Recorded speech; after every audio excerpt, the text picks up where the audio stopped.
Ohio, representing Team Popping the Boys, the headline god, Jeremy Lambert, and his co-host, speaking out of Atlanta, Georgia, representing more than one royal family, the king of indie viewing, Steven Jensen. And this is the Spotlight on Fightful. Welcome, everybody, to the Spotlight on Fightful. Shout out, as always, to Big Dick MJ for the intro. And it is Independence Day. Welcome, everyone, to the show. And we have a different co-host for you today. Jeremy taking the day off. We are joined today by Rob Wilkins. Rob, thanks for joining me, man. And how you doing on this beautiful 4th of July? I'm doing good. Thanks for letting me co-host today. So I appreciate it. It's it is a pleasure. So I'm excited to be here. Absolutely. Well, Rob, it's good to be here with you. Obviously y'all know Rob from Fightful Overbooked and from, really everything on Fightful, but mainly over there with Rob and Maggie coexisting. And also Rob is a diehard fan of my Minnesota Vikings, just like I am. So we're both NFL fans of the same team. We're always keeping in touch about football and life and wrestling. So Rob, one of my better friends in the wrestling space. I actually use your cups you gave there, your glasses you gave me. You gave me some Vikings glasses years ago that I keep in my kitchen. And anyway, Rob's a very good dude. If y'all don't know Rob somehow, some way, and you've been with Fightful, you're ready to get introduced. Rob's a great dude and a good friend of mine. So I'm glad to have you here, Rob. And absolutely. And today's show is sponsored by WrestleRumble.com. I'm going to go and pull this up real quick. Sean Garner asked if we're going to do heat wave predictions. We might throw those in there as well. I don't have as much of like a hard out as normal because I don't have to work the shoot job today. And we are not going to run an interview. So there is a chance we may go through some heat wave predictions for you, Sean. So I'm going to pull up my screen here. And bear with me, y'all. I'm not as good as Jeremy at running these shows here. But we are sponsored by WrestleRumble.com this week for the Money in the Bank Pick'em contest and also the Tag Team Back Again contest. So basically, if you want to get in on these contests, if you don't win entries today, I'll tell you how to win entries here in just a second here on the show live. But the contests themselves, we got the Money in the Bank Pick'em contest. First, second, and third place are all going to win $500 cash. So huge prizes right there, $500 cash for 3 people. And all you got to do is be a fan of pro wrestling. And basically, you go on there. There's going to be a bunch of questions, winners, losers, probably a bunch of prop picks and stuff like that have to do with the ladder matches for Money in the Bank. A whole bunch of questions. Whoever gets the most points in those questions wins $500. It's that simple. Over at the Tag Team Back Again contest, all you got to do is drop $1 per entry. Somebody's going to win both WWE World Tag Team Championship replica belts. And that's as simple as that. You enter for $1. You can walk away with hundreds of dollars worth of title belts, and you can do as many entries as you want for that. And they raffle those after Money in the Bank. Also, if you want to get in on the Money in the Bank Pick'em contest, it's only $12, $21, or $31 for 1, 3, or 5 entries. And if you want a free entry from us today, the way to do that is very, very simple. I'll remind you throughout the show and through the predictions for Money in the Bank. All you have to do in the chat is just type the word Wrestle Rumble. That's it. As one word or 2 words, doesn't matter. Just put Wrestle Rumble in the chat during today's live show. I will pick 3 random people to have free entries. So you're basically going to get a $12 value, 1 free entry that could potentially become $500 by just typing Wrestle Rumble in the chat. I'll put everyone's name in a randomizer at the end of the show, and we will pick 3 winners before we leave here today. So I'll remind you all throughout the show once again, thank you to Wrestle Rumble for joining. And yeah, do you have anything you want to talk about real quick before we get into the wrestling talk, Rob? No, man, I'm good to go. So there's really nothing going on, 4th of July. So I'm just ready to rock. Okay, before we get started, I do have to give a big shout out. So today is one of my favorite days of the year. It's been somewhat tainted this year, but there's a little bit of a save. So for those of you who may not know, you can see it right back here. So I'll put this here. I am a big fan of Joey Chestnut. This is me and Joey Chestnut at an event. I'm holding the mustard belt. He signed this picture for me. Very, very privileged and honored. I'm going to try to get that to stay. It's almost impossible. We'll deal with that later. I had to really mess with getting that to stay up there earlier. I'm very honored to have met Joey Chestnut. I have more things. These are, autographs from Joey. I even got a signed Joey Chestnut Funko Pop. This is Frank Von Wiener, not technically him, but got it signed because it's a hot dog. And unfortunately, Joey is not competing in the Nathan's hot dog eating contest today, but he is doing his own hot dog eating contest at 5 p.m. Eastern. So pretty excited for that, and I'm very excited for the Kobayashi Showdown in September. So I wanted to give a big shout out on today's. It is Independence Day. We're thinking about people who served America and people who, we're proud of and our heroes. Joey Chestnut deserves to be on that list for me because that man has defended America for decades in the hot dog eating contest. And, I don't like the situation, but he will still be eating hot dogs today. But my day-to-day, Rob, is basically we're doing this. Then I'm going to watch the Nathan's hot dog eating contests. And then I'm going to watch GCW Backyard Wrestling. And then I'm going to watch Joey Chestnut's hot dog eating contest. So pretty good for me. As far as I'm concerned. You got a busy day planned, so that's nice. Yeah. Now, my one question for you is: have you been in a hot dog eating contest? No, I have not. And I usually it's up to my brother. My brother's supposed to be coming over with hot dogs when he's off work this morning, so it's on him to pick these up. But I do like to try to eat some hot dogs while I watch the contest. Now, I'm not trying to dip the buns in water, and I'm not trying to put down 60 or 70 like my boy Joey can, but I put down a respectable 3, maybe 4. 4 is a lot. I mean, when you really think about it. Anyway, that's so off topic, but kind of on topic because today is the 4th of July. I mean, I'm excited for today, and I'm excited for Joey Chestnut. Maggie, good to see you in the chat. Good to see Pile Driver Finish in the chat. We got Conda. We got in the chat. We got everyone here in the chat. Thank you very much for joining. If you want to make your voices heard, just type during the show. We'll keep a lookout for it. Once again, just put Wrestle Rumble in the chat. We'll give away some entries, and I'll give away entries on Twitter as well a little bit, maybe today and tomorrow too. So that said, Rob, you ready to get into some wrestling talk? Let's do it, man. All right. I got to find the bumpers because I am, once again, not used to doing this. This is usually Jeremy's job. Here we go. First topics. We are going to talk WWE. We'll do some predictions for Money in the Bank. I need to finish the story. In the WWE, the story never finishes. Money in the Bank 2024 coming up. You know what? Before we get into the Money in the Bank, let's quickly talk about this WrestleMania behind the curtain that aired yesterday. Yeah. How did you feel about that? It was a fascinating watch from the standpoint from where we in the wrestling media, per se. Well, I think anybody that's a wrestling fan, it was an interesting watch, seeing how everything goes into detail and just the little things like the markings that they had for The Rock when he had his intro, just and the in-depth that they went and how it was planned. And I think the one thing I liked a lot was how Fightful stories were confirmed. So that made me happy. But it was just fascinating just seeing the stories and hearing the things that they do and the work that's put in behind the scenes. And I mean, it was just the little things that caught my eye more than anything. Just Roman Reigns, I've never seen somebody just be roll with it, he's such a champion, and he's just so laid back that I really enjoyed that.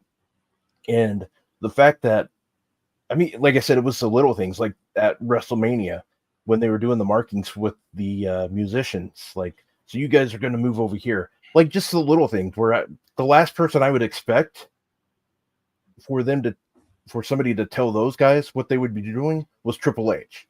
It was just the little things like that, and how detailed and how much really work they put into the show more than anything. It's a lot. And I knew already it was a lot, but just how much and the conversations and how long this has been talked about. I mean, we've talked about it for a long time about The Rock versus Roman Reigns. So, but the fact that they gave the story of how it started was good. How The Rock and Nick Khan's sister just kind of had dinner for one night, and I loved all that. And then, The Rock talked about how he planned his heel turn type stuff to Ari Emanuel, and they loved it. So it was just so good. I recommend anybody to watch it, even if you're not really a WWE fan per se. I think you'd still find it fascinating.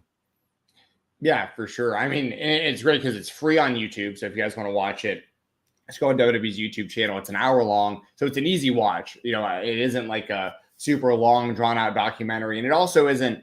What I like about it too is, like you said, a lot of it was, some stuff was new. Stuff that like you're just not used to seeing them taking footage of and stuff like that, which is really cool, getting that behind the scenes. And also, there's a lot of the time what WWE does, and I'm not really knocking it because I understand why, but a lot of their documentaries and stuff are kind of a waste of time if you're like a hardcore wrestling fan already, because they retell a lot of stories that like you already, like I know a lot of people were bummed out. I know this wasn't WWE produced, but like the Death of WCW series that just aired on Vice, like there was some cool stuff, like footage of the last Nitro that no one had seen before. Like that kind of stuff was cool to see. But like, if you followed that story at all, there was nothing really new out of a 4-episode, documentary where you're just like, oh, it's cool. Like if I didn't know about wrestling, this would be fascinating. But like, if you know anything about it, it's like, I already, and I feel like this was different than that, because you kind of had an idea about the story, and like Piledriver Finisher saying in the chat, some of it was kind of cap. I get what he's saying there. Like, because some of it, like, at what point did The Rock really decide to pivot? And was there any pushback from the company of like, hey, maybe The Rock was still pushing for it because he's still The Rock and he still wants to get cheered and he still wants to be in the main event, but maybe there was someone behind the scenes outside of him being like, yo, Dwayne, like this isn't going to work how we're planning, like how much of it was on who and what, but at the end of the day, they got it right. Obviously, clearly I wanted Cody Rhodes to win the championship at WrestleMania 40. I wanted to see him do it at WrestleMania 39, but it worked out great at WrestleMania 40. Sorry, go ahead, Rob. Yeah, no, I mean, that's exactly like what Piledriver said. WWE has a tendency to fix the narrative in their direction, and I get it. They will, because it's their show, so they can do that. And I think that's one of the reasons why this show got delayed for so long, because originally, as we remember, it was supposed to be the Wednesday after WrestleMania. So nearly 3 months later, we finally get to see it. So I do think that, again, what Piledriver Finisher says is nobody took responsibility, and I mean that's true to definitely true to an extent. There's nobody to be blamed, but I think there's obviously way more into it than we will get to know, because they're going to put the positive light on what they can. And I'm sure that somebody said this is not a good idea. Like I'm sure everybody that's like in WWE Weekly that's around was like, man, the fans are not going to like this. I mean, that's just my opinion. And so, as far as you're talking the WCW responsibility, exactly that too. It was just one of those things. It's in the long run, based off everything we know, it just sounds like Warner didn't want it anymore. But again, nobody was taking responsibility. Yeah, I think the WCW thing is way more simple than how it's become way more convoluted over time. I think it's pretty simple when you look at it now. And I could be wrong, obviously, but the way I look at the WCW death, and I was a WCW kid. I mean, I grew up in Atlanta, Georgia. I was WCW over WWF pretty much my entire childhood until WCW got so bad that I had to start watching WWF. And I was watching both even then, flipping channels back and forth. But what I feel like essentially happened for the death of WCW. It's very simple and it's very obvious. There was a lot of people to blame. There was Eric Bischoff's got a part in it. Vince Russo's got a part in it. Turner, AOL, everybody involved. Like there's blame to be placed around Hulk Hogan. There's definitely people to place blame on, but ultimately it's what you said. At the end of the day, they got to a point where the company was losing money and the people in charge did not want to keep eating the cost of the company. They just weren't interested. They didn't like wrestling. Yeah. And once Ted Turner didn't have his power anymore after that merger, it was just done. Like it's that simple. It was a business decision by a company that didn't like wrestling, that didn't want to keep losing money on wrestling. But that said, as far as the behind the curtain WrestleMania documentary from yesterday, I thought it was interesting that they had cameras on Cody like right after the Royal Rumble and like right after the stuff with The Rock on SmackDown in the ring and stuff like that. Like it's cool that they got that footage, but if I was Cody, I'd be like, I wouldn't want the cameras in my face. So you're like actually really going through it where it's like, dude, they're telling me I'm not going to main event WrestleMania anymore. Can you get the camera out of my face in my bus? I'm kind of this sucks, But he was a champ throughout that whole thing, and never lost eyes on the prize. Just like me on this show, even during all that, I was saying diamond hands. I'm not giving up. Cody is going to main event. I don't care what anybody's saying. I don't care what The Rock says. Cody's going to do this. I had to keep believing. Cody kept that belief going, and one things worked out the way that they did ultimately. But I also like that Triple H essentially acknowledged on that show too. It was obvious, but he acknowledged, the plan was going to be Seth Rollins versus CM Punk. CM Punk got hurt at WrestleMania, and it looks like they were going to try to do Seth Rollins versus Cody. Like, even though the fans rejected it at first when Seth came out and like talked to Cody about challenging him instead of Roman, that seems like that was the route that they were going to ultimately go because neither guy had an opponent. And, that changes a lot of stuff too there. Cause like, does Damian Priest cash in Money in the Bank in that case? If they do Cody versus Seth, like that changes a lot of things potentially. But once again, they got it right. And the We Want Cody movement was, for wrestling fans, you want to make your voices heard and be a part of the show and hijack events and stuff like that if you can. That's the best way possible to do it. That We Want Cody movement legitimately pushed the company to choose Cody over The Rock, which is completely insane when you really think about how popular and famous The Rock is. That Cody Rhodes had enough, was over enough to kind of overtake that. So, but I'm glad we finally got to see the documentary. Yes. Yeah. And I think even if it was, again, the narrative was changed for the documentary to prove like everything was cool. I do think it was smart for The Rock to film it that way too, or to make The Rock look like everything was like, it's my responsibility as somebody like one of the chairman type things, or board members rather, to do what's best in the company. And part of me was just like, yeah, but obviously I don't think this was the plan, I think he thought he could just roll up in there, and I don't think he had any idea in the long run. I don't think he had any idea how popular Cody was. That's what I think it all came down to. I think you're totally right about that, because they're also talking throughout the documentary. They subtly, they did specifically say it a few times, but like they're essentially, what I'm trying to say is like, there were multiple times that was referenced. Okay, maybe we'll just do it next year then, The Rock and Roman. Like they were talking about that. Like, okay, we can hold off till next year. Like Cody's got to do it this year. But then to your point, I think The Rock realized during WrestleMania season, and especially at WrestleMania itself, and then the Raw after WrestleMania, they teased it, that I think they're going to pivot again and they're going to do Cody versus Roman instead of The Rock versus Roman. But it depends on when they do that, because we obviously need to get The Rock versus Roman at some point. Don't get me wrong. Like, and they said it in the documentary, and I agree. Any other time in the history of wrestling, Rock versus Roman would have been biggest match of all time. Like, no doubt, no one would have stepped in the way of that. Like, they've wanted that match for years and years and years. But the timing of Cody being so over, and it's to their credit too, because whether I completely believe it or not, because Triple H said right after WrestleMania 39 the plan was to have Cody do a hot year heading into WrestleMania 40 and challenge for the title again. Now, was that really the plan all the way from WrestleMania 39? I don't know, because WrestleMania 39, I truly believe Cody was going to win that championship, and then the sale was happening, and the new ownership was probably telling, Triple H and Vince at the time, like, listen, we just bought this thing. Like, Roman's a proven commodity. We like him as the champion. We don't want to change this right now.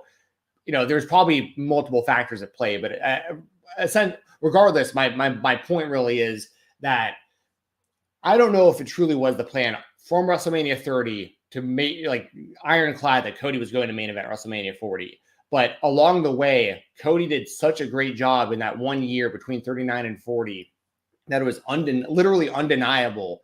And the fans were so invested that, like, they had to pull the trigger with him at WrestleMania 40. So yeah.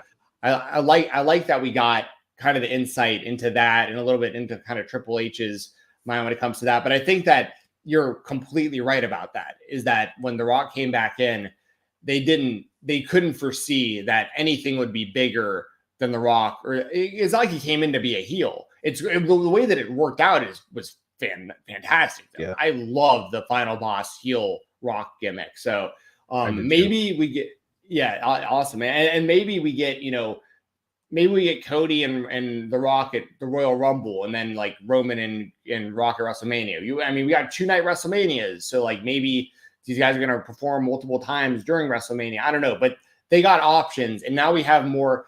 It's awesome that The Rock's back and he's killing it and he's interesting again. And when he comes back, you have the built-in feud with Cody right there waiting for him, and you have the built-in thing with Roman right there waiting for him. So he has 2 massive money matches, whereas when he came into the company, he was probably thinking he had the one with Roman, but now he's got 2 massive ones to look forward to. Yeah. So, and he pinned Cody at WrestleMania. This whole thing writes itself. So yes. Go ahead, Rob.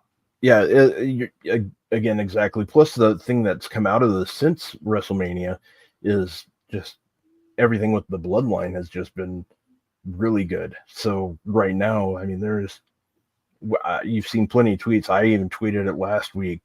When Roman comes back, wherever they are, I hope and pray they don't announce him coming back. They just have to do it. Kind of like John Cena when he returned at Money in the Bank a few years ago.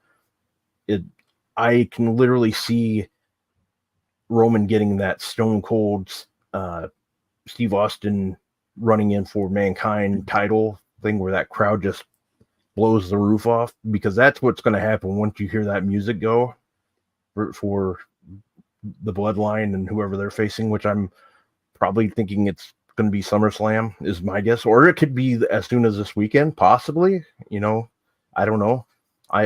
But we'll talk about that in the prediction segment. So, yeah. But I'm fascinated. I will watch this again probably in a week or so. The documentary. Yeah. Yeah. This was good stuff, and that's a good segue into the Money in the Bank predictions, because there's plenty we can talk about, especially when it comes to the Bloodline story. Because I agree with you. I think that the Bloodline story has been great since WrestleMania, and they're clearly building to Roman coming back as a babyface, as you mentioned. It could be as early as this weekend. It could be maybe SummerSlam. But yeah, we got a lot to look forward to at that. And I'm also interested when Roman comes back, because he will be such an over babyface. I feel like you got to separate him and Cody. Like, I feel like you got to find a way to get Cody back on Raw as the champion, and then let Roman continue to be the top guy on SmackDown, feuding against the Bloodline. It'd be cool to see that Cody and Roman kind of teaming up as well. Like, that'd be cool to see. But it's also going to be interesting if you have both those guys at the top baby faces, because it's going to split the crowd at least a little bit. I think there's going to be a lot of Roman fans that are going to want him to beat Cody in a trilogy, you know what I mean? So, but they have a lot to work with, and we'll go ahead and move into Money in the Bank. Once again, we are giving away Wrestle Rumble entries for Money in the Bank. If you want a shot at a free entry, just put the word Wrestle Rumble in the chat during the show. I'll pick winners at the end. But as far as Money in the Bank goes, Rob, that is this weekend. It is on the WWE Network. Depending on where you live, I guess it's still technically WWE Network, but Peacock for us here in the States. And we have 5 matches on the card. in contrast to, for instance, for not Fight Forever, it's the video game, Forbidden Door. Forbidden Door had like 14, 15 matches between the pre-show and the pay-per-view. I know that caused some online discourse. I saw Jeremy Lambert, put some stuff out there. But two different companies, two different types of shows. I think that both can exist in this world of wrestling. I think if you're a hardcore fan that just wants to see banger matches and, you just wanted to tune in. I feel like Forbidden Door still gave you for sure your money's worth. You know what I mean? Like as a wrestling fan, it was a great show from top to bottom. But I also really look forward to these 5 match shows that WWE does for their PLEs, that they just heavily focus on everything and everything really gets its own spotlight. And it really feels like it's segmented for all 5 of these. And they just it's just a different type of vibe, different type of production. But it's all great. I think it's great for wrestling fans. We have both options, and obviously I like to watch both. So it's great for me. As far as, sorry, go ahead, Rob. Do you have something to add? No, I was just agreeing with you. I think you hit it right on the head there. The 5 matches, they get to go, like you said, they put it, no pun intended, but they put the spotlight on each one, make it feel more important than normally they would, because usually we'd get with WWE, we'd get 6 to probably 8 pay-per-view matches. So going down to 5, I think, is a good thing. And I mean, if there's, I wouldn't mind a pre-show match every once in a while, because sometimes those pre-shows can get very repetitive with what they're doing. But that's mainly just a minor complaint, if anything. But I'm fine with the way they do it now, the 5 matches. So I'm with you. And I would expect they'll probably add like a pre-show match or 2, just so the crowd's not sitting around not doing anything. But that said, we do have 5 matches on the show. Sorry, my phone is sorry. There's actually people hitting me up about happy 4th of July. It's funny because this is such a side thing, but there's 2 things that make people reach out to me more than my birthday. Like my birthday is like the one time a year where I'm like expecting to hear some people, like from people that like I haven't heard from for a while, even if it's just like, oh, what's up, or happy birthday. That's the kind of the day I always have penciled in, just like everyone, where I'm like, it'll be nice to kind of just hear from some people hopefully I haven't heard from in a while and just kind of catch up a little bit. There are 2 instances where I get more than that. It is when something happened with Cody Rhodes, anything big with Cody, people will blow me up. And anything that has to do with Joey Chestnut, people will blow me up. And if people are messaging me going, Joey's still competing. And I'm like, no, it's a different thing, but he is still eating hot dogs today. Don't worry, everyone. Yeah. I know, like, whenever something bad would happen with Cody or negatively, I would always DM you, like, just, like, oh, I'm sorry, dude, like, because I get it. Like, I really do. Because it's wild how people, and I honestly, I do appreciate it. I want people to know to not take it so seriously. I would never I'd never do anything serious or harmful in any way, shape, or form based on anything that has to do with Cody Rhodes or Joey Chestnut. It's all in good fun. But I do appreciate, because people will reach out to me and literally check on me and be like, man, are you okay? And like, you're one of those people. Maggie's one of those people, actually. And I appreciate y'all as friends reaching out, because it is a bummer when some of this stuff happens, but I'm not, at the end of the day, it's just wrestling. It's just hot dog eating. Like I'll be okay. But I do appreciate it's very thoughtful when y'all reach out about that kind of stuff. That said, let's talk some Money in the Bank. So let's start off with let's start off with the women's Money in the Bank. I feel like that's one's probably the most obvious, or at least the one where I think most people are choosing maybe the same predictions. So we have the Money in the Bank Women's Championship ladder match. Sorry, I apologize. Ladder match for a shot at the Women's Championship. I got to specify that. The winner, of course, gets y'all know how Money in the Bank works at this point, unless you just started watching wrestling, which is totally fine if that's the case. And welcome to the world of wrestling. But y'all know what Money in the Bank is at this point. Women's Money in the Bank, we have Io Sky, Chelsea Green, Lyle Valkyria, Tiffany Stratton, Naomi, and Zoe Stark. Rob, who do you think becomes Miss Money in the Bank? I think I think with all the talk and just how popular she is, I think they're going with Tiffany Stratton. I think that's the consensus out there for her. And I think that's the right way to go too. I mean, that's the thing. I look at who's all in there, and you have Zoe Stark, you have Naomi, and just, I can't picture them just carrying that briefcase for a while. Tiffany, she can use that. Like, we always know that the briefcase is better with a heel because they can use that as a weapon. They can Maggie. Yeah, I know. That's why I laughed there, because I can't usually remember anything I say, so that's what's fun about me. But yeah, Tiffany Stratton's going to win this.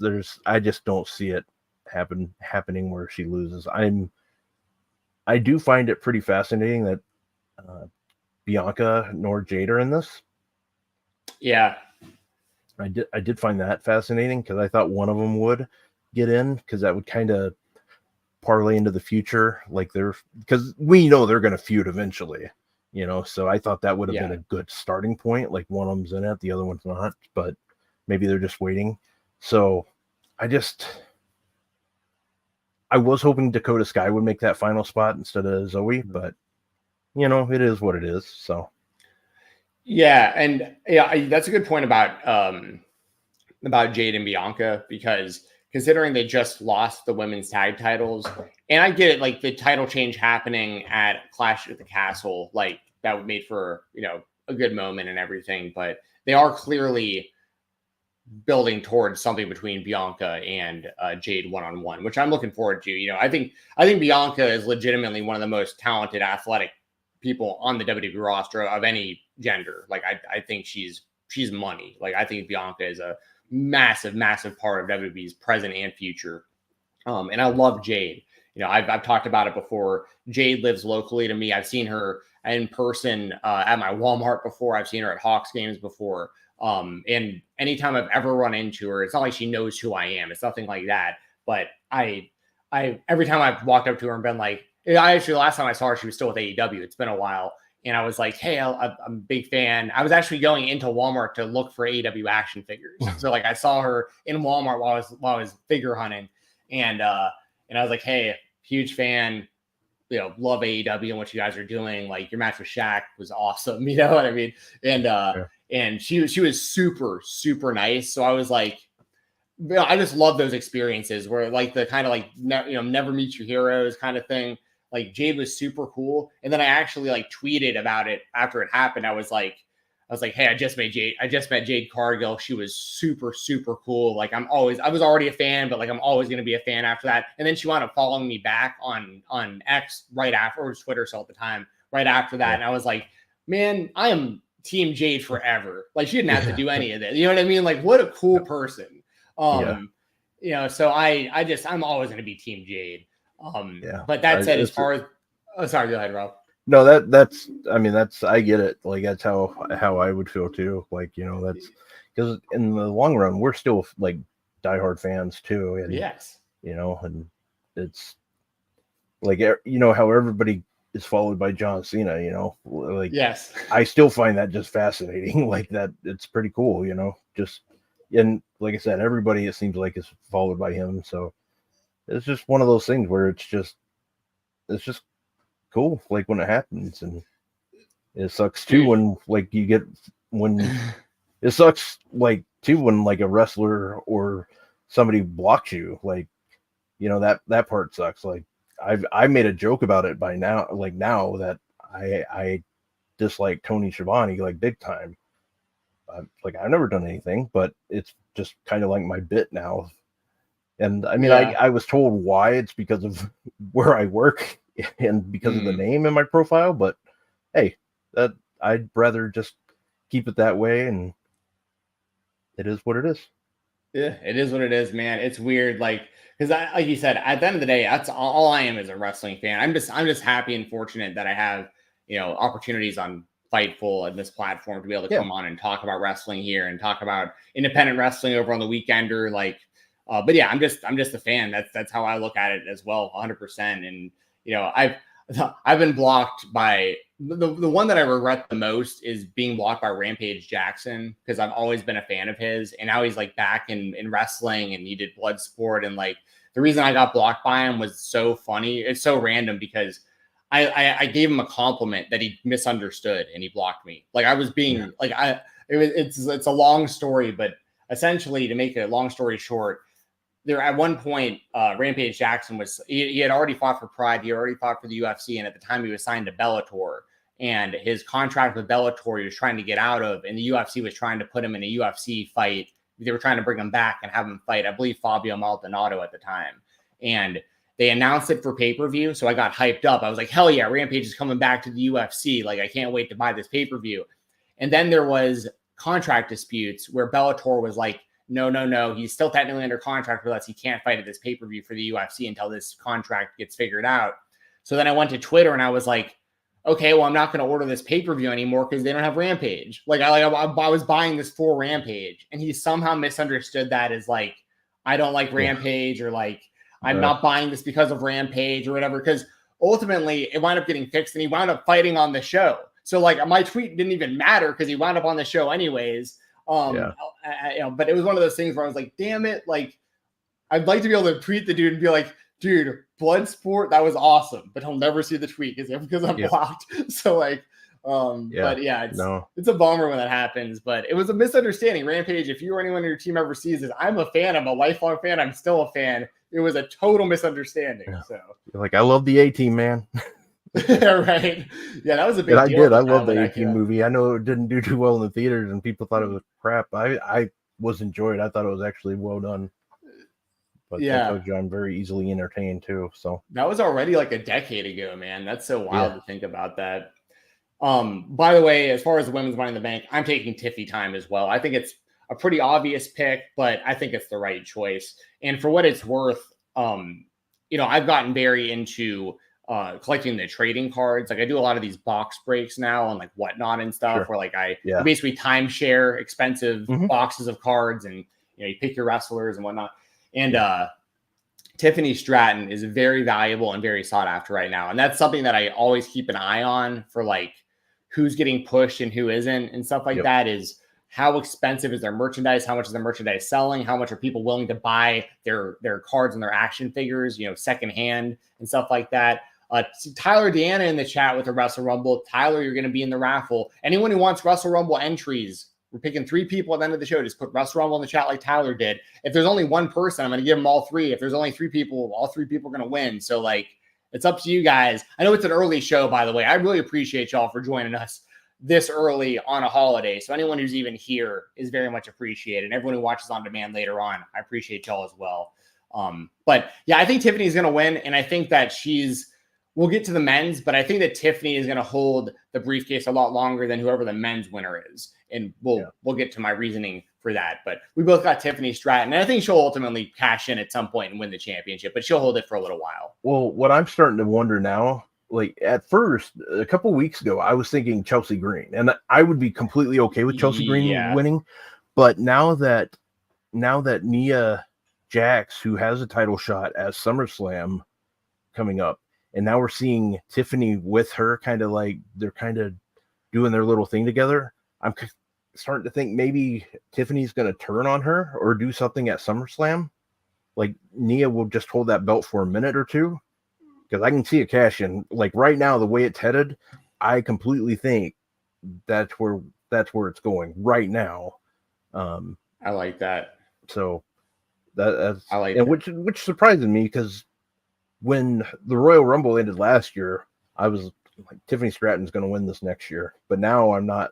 Now I think it could be somebody completely different. So if she wins, so for me it was Money in the Bank, or no, sorry, not Money in the Bank. I apologize. That's what we're talking about now. But for me, it was Elimination Chamber. Like when she was in that chamber match, she was massively over, and I was like, she's got the look, she's got the athleticism, she's new, like she's fresh to the company. Like people can kind of become like day one fans of her and like follow her along the journey. Like this is money. I mean, the WWE women's roster between all their shows is so stacked right now. They got so much talent.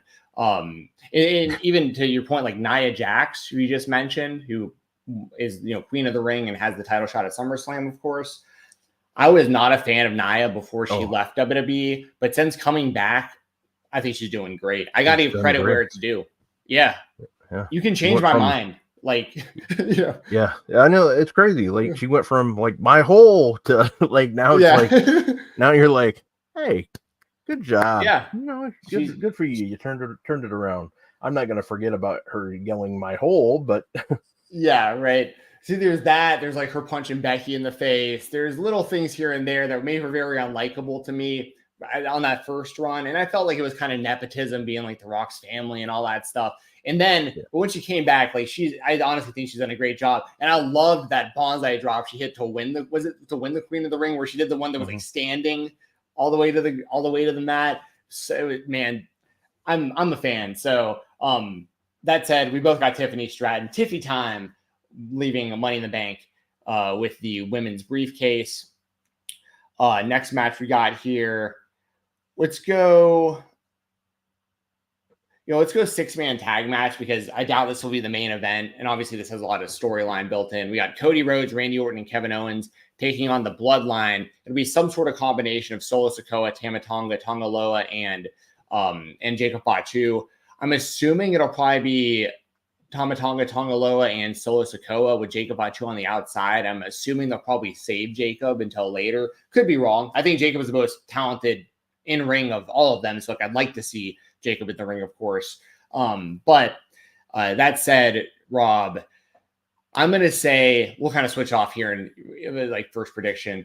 I'll say that the Bloodline wins this one, and I'll say Solo Sikoa pins Cody Rhodes. And that's obviously I don't like making that prediction, but it's to lead into a one-on-one match between Cody and Solo at SummerSlam. Unless Randy Orton turns, which could potentially at some point we're going to get Cody and Randy. It's just a matter of like when that happens, when Randy turns. But it feels like they're going towards Solo and Cody at SummerSlam. So I'll say Solo pins Cody to continue to set that up. How do you feel? Yeah, I was going to say the same. We're definitely headed towards a Randy versus Cody. And I think this past week we saw it more than I think this was the biggest hint when Randy just looked at that title this past week on Raw. I think that was the biggest, like, okay, it's going to happen eventually. Is it going to be this weekend? No, not necessarily. It could be down the road. I do think, this is just my opinion, I do think if this match main events the show, I think it's a real possibility that Roman appears. That's my thing. Yeah, I'm with you there. If this show, I'll double down on that. If this match main events if this match main events Roman is returning. If not, he's not. Yeah, I just have a feeling like if it was my call, I think he returns the SummerSlam. That's how I would do it. I'd have Cody versus Solo. Cody wins because Solo loses. That's when Roman comes back and just yes. But we'll have to see. Yeah, I'm with you there. I think that makes perfect sense considering Solo basically took over the head of the table based on Roman losing at WrestleMania and saying that like losers need to be punished, and then he would be the loser. So I think that's actually exactly what's going to wind up happening. Rob. Did I just say Rod or Rob? Anyway, yeah, we're getting Maggie. I'm bad about I do this on the Weekender a lot, and I try to edit it out if I can, but I try not to edit the Weekender if possible. But because I'm always looking at like names and like match finishes that I write down, I combine words on accident. Like I'll say two words as one word. Like I just did that with your name. But that's just something that I try to get better I've done that myself, so I get it. Like it can be weird. The other thing too that just kind of came to my mind is I don't necessarily know if I would want, and I'm skipping ahead here, but in a way, I kind of don't want Solo to lose at SummerSlam. I don't want him to beat Cody, but I would actually rather see just something, because I think you have to keep Solo going where he's not losing. So in a way, I kind of hope they figure something out before then, and I'm kind of hoping we get Cody versus Randy. Now that's actually what I'm hoping for. So I'm actually rooting for Roman to be back this weekend more than I was, because I think it's easier with the 6-man tag for him to come back than with Cody, because if you're doing the head of the table stuff, I mean, Roman could go right back as a heel, and I don't think they want to go that route. I think the best thing is he comes out to make the save, or he just has enough, because I think they set it up right now with what they did with Paul Heyman. Obviously, Roman ain't gonna handle that, and here we go, off to the races. Yeah, I mean, I agree with all of that. By the way, I think that if it was up to me personally, I would do Cody versus Randy at SummerSlam. Not only do I think that's a better match with more story, because you go all the way back to the days of the legacy with Cody and Orton in that buildup. Obviously, there's a lot of seeds there, and there's plenty they can do with Cody and Solo, and you can always revisit that. But I'm with you too about the idea of Solo losing. It's like a lose-lose, because you don't want Solo to lose right now, so close to Roman returning, given the storyline. You also don't want Cody losing the championship right now for like obvious reasons. They're John Cena right now. He's moving merch. They're selling tickets. I mean, like you can't have Cody take the L and lose the championship right now either. So it's an interesting spot to be in.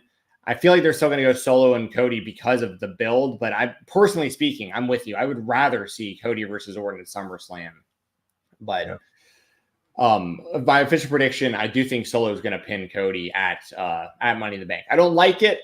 All right. I don't like making these kind of predictions. I don't like to pick against Cody. It's like for the Vikings, right? Like I'll literally never pick against the Vikings when I do any kind of like gambling or anything like that. I'll never do it. I don't even pick people in the NFC North outside of the Vikings on my fantasy teams ever. I just can't cheer for these teams. You know what I mean? So I'm just too biased, but I will push that aside when it comes to this match, and I'll take Solo Sikoa pinning Cody Rhodes. So wow, I hate to do it, but I'll do it. That's pretty big of like you out of all, like everybody. But yeah, I think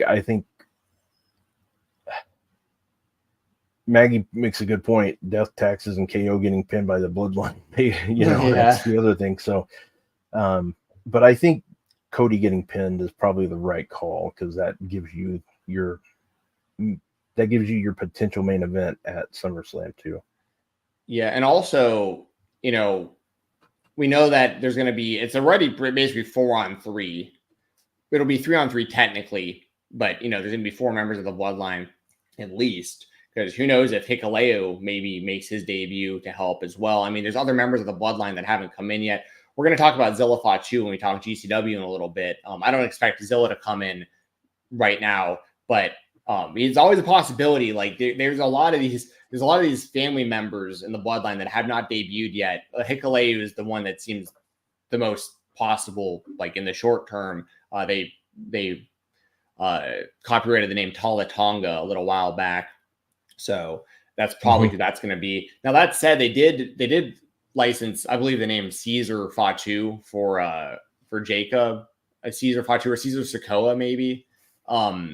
But they've kept him with Jacob Fatu. So who knows what Hikuleo will ultimately be called when he comes in. But But this is something to keep in mind. There might be other members of the bloodline. This might wind up being way more than just 4-on-3, and that's why the baby faces wind up losing. So a lot of things that happen. And I've said this on my show before. I think we're gonna get to Survivor Series and War Games, and we're gonna see the 5 bloodline members get back together, is what I think we're going to see. And I'm talking about Sami Zayn. And then you have to add somebody else in there, because I think one of these new people needs to be part of the Roman side, is what I really hope they do. So I think that Solo is going to wind up back with the bloodline eventually. Like I think Solo is going to wind up back with them. Like something will happen where like Jacob Fatu is like so unhinged that like Solo can't keep him under control. See, the problem with, not really a problem, but something they're going to run into with Jacob, and I know this, and I'm sure you do as well. You know, I covered basically his whole MLW career. I watched a lot of his indies and stuff like that, and he's in better shape now than he was on the indies. You know, he's leaner. He's a dude who, like, if they just let him do his thing out there, he's going to outshine everyone else in the bloodline, because Jacob Fatu can do triple jump moonsaults and Fosbury flops to the outside, but he's also got the strength to like throw you 6 feet in the air before he Samoan drops you and stuff like. So it's one of those things where, like, if you have him go out there and just do his thing next to the rest of the bloodline, he's going to wind up getting over, probably accidentally. Like, he's going to start getting cheered probably. So you probably need to figure a way of like making him. Well, here's the thing: the leader of the new bloodline eventually is going to be revealed to be The Rock, I'd imagine, anyways. Yeah. And The Rock's going to wrestle also at some point again soon too. So like, there's a lot of. So I don't know if Solo's going to be the one to jump back or how long it'll take to do that. But I could see a scenario where the original bloodline is all together, like including Solo, and then the other side with The Rock, you have Jacob, Tomatonga, Tongaloa, Hikuleu, you know, maybe more members of the, you know, they haven't incorporated like Nia Jax into this, but they could. Like, there's women they could bring into this story as well and stuff. So like, there's a lot they can do still. But Solo is the big wild card X factor in this, and like, what side is he going to ultimately fall on? But I mean, when Jacob Fatu powerbombed Paul Heyman through that announce table, it made, to me, I'm like, they're going to, like, Jacob's gonna, I think, eventually be leading this group or be kind of like the surrogate leader while The Rock is like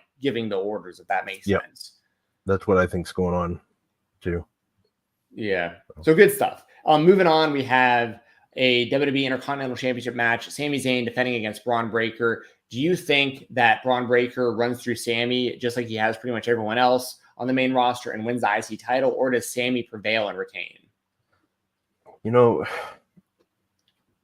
the way they were going, like, the biggest thing I can't stand is when WWE puts a wrestler like that just comes up like on a like absolute big hot streak where they're beating people that for all they always lose, you know, like, I mean, or they bring in, you know, I'm not saying they're jobbers obviously, but you know who's going to win right away. So the fact that they've made him mow down everybody he's gone against, it kind of makes me say, like, automatically, well, they're going to put him over. But there's also a part of me that says they can do a feud with these two a lot longer if they want to. So it's one of those things where I go, you can get another month out of this if they somehow figure out how to get Sami Zayn the victory here. Maybe it's a disqualification, and I hate predicting disqualifications. Sure. But this is one with everything that's been going on with him as far as like getting suspended. I could see him losing his cool and just basically doing everything he can to punish Sami. I just know Sammy's going to be leaving hurt. You know, that's what I think. Right. So I don't think you put the title on him yet. As weird as that sounds, I think you can build this for another month and let him take it at SummerSlam. I really, really do. Yeah, and also, you know, the kind of the wild card there is like Chad Gable, but he's been sidetracked with the Wyatt Six stuff now. But Gable's the one who they really have been spotlighting for months now, as far as him being the successor and him being the next IC champion, and that goes all the way back to like midway through Gunther's reign with the title. So I always have that in the back of my mind too, a little bit, that maybe they're eventually going to pull the trigger with Gable. And the feud with Gable and Sami Zayn I thought was so good with Gable's heel turn and everything. I'm not going to overthink this. I'm just going to say that Braun Breaker just wins. But I think that you're right in what you're saying. Like, they could easily get more months out of this and have, you know, kind of like a teaser match here, and then like a proper title match and passing of the torch maybe a little later on at SummerSlam or something. I do appreciate that WWE is pushing Braun Breaker. Like, I like the dude's vibe. I was always a big Steiner Bros fan. Like, I especially think that Scott Steiner is like, people can have their opinions of him, and especially like later on with the Big Papa Pump stuff and the Steiner math and all the goofiness and all that. But like, when you look at that dude's career from the time he started as like the dude with like the Jerry curl with like the colorful, spandex and the jacket. Yeah. Yeah. Like even back then, for people who don't know, that dude was such an innovator. Like he was doing 450 splashes in Hurricane Ron with the Frankensteins. Don't call him Hurricane Ranas around him. Like he was doing Frankensteiners and he was doing that Steiner screwdriver. I mean, his move set is like one of my favorite move sets in wrestling history, honestly. And the way that he evolved his character, it's funny because my brother, I always talk about him because like he would never watch wrestling on his own, but he knows more than like the average fan just because of how often he's around me when I'm watching it. But we were playing the WWE 2K game that I've got the poster behind me, and we were playing that on PS5, and my brother saw Scott Steiner because they had the Steiner Brothers version of him on the game, and he was like, Scott Steiner, like he thought there was like a guy who was like ripping off. He didn't put it together. We're like, no, that's the same Scott Steiner, Big Papa Pump, like that's the same dude. Yeah, and he was mind blown. He was like, no way, he used to look like this. Like, what? This is the same guy. And then he saw the move set, and I was like, dude, the guy used to be able to move around too. Like, so I started showing him old highlights and stuff, and he was like pretty mind blown. But anyway, I brought all that up because Braun Breaker reminds me obviously of his dad and his uncle a lot. And there's something to the raw grittiness of like a guy like Braun Breaker that you don't want him to be unsafe, but there's like that kind of element similar to Goldberg where you're like, he's hitting people really hard. Like this might be real, and that's what I think he brings to the table. When you see Braun Breaker spear somebody, you're like, how do you take that and it's safe? Like he's out there killing people is what it looks like, which is the whole point. So anyway, I'm gonna take Braun Breaker, but I could just as easily see Sami Zayn retaining and them, pushing this farther. So yep, exactly. Yeah, it's gonna be a good one though, I think, because I know Sami's not gonna just lay down either. He's not gonna take the finger poke of death and take a spear right away and they'll call it. So I think this match will go probably 10 to 15 minutes. So yeah, it should be good stuff for whatever we get. All right, now we'll do men's Money in the Bank because I think that there could be ramifications on the world title match. So we'll kind of put all that together. So for the men's Money in the Bank ladder match, we have Jey Uso, Carmelo Hayes, Andrade, Chad Gable, L.A. Knight, and Drew McIntyre. So going into this match before Monday, before they did the qualifier between Sheamus, Drew, and Ilya, which was a banger of a triple threat, by the way, on the Weekender, I had floated the idea, it's not going to happen, but I had floated the idea of Dragunov winning that triple threat by beating Sheamus, and then Dragunov actually winning Money in the Bank to set up Gunther versus Dragunov at the Germany show. Yeah. Which, that would be pretty wild. And for people who might not know, Ilya and Gunther have a storied history in WWE in their system because Ilya has actually defeated Gunther on NXT UK to win that championship. I think he also did it on the main show to win the main NXT championship. He might have also, I don't know if he beat Gunther or not for that. I can't remember who had the championship when he. I believe so. I feel like Dragunov has beaten Gunther twice on NXT and NXT UK. I could be totally wrong. And Gunther's also beaten him. My point is, there's very few people who have wins, especially multiple wins over Gunther in the WWE system, or really in his career in general. He's been very protected his whole run, including the Indies. And Dragunov is that guy, and they're going to have just a classic 5-star match with one another every single time. So I thought that was a possibility. Now we're going to have to shelve that for later on, but I do think that Gunther, this is where things get so convoluted, right? Because Gunther has the guaranteed title shot at SummerSlam. So that has to be in the back of our mind when we're predicting all of this. And I do think that Gunther is going to win the championship at SummerSlam as well, regardless of who the champion is going in. I think Gunther leaves SummerSlam as the World Heavyweight Champion. So I have to keep all that in mind when I'm making all these predictions right now. That said, the reason I'm going to, sorry, go ahead, Rob.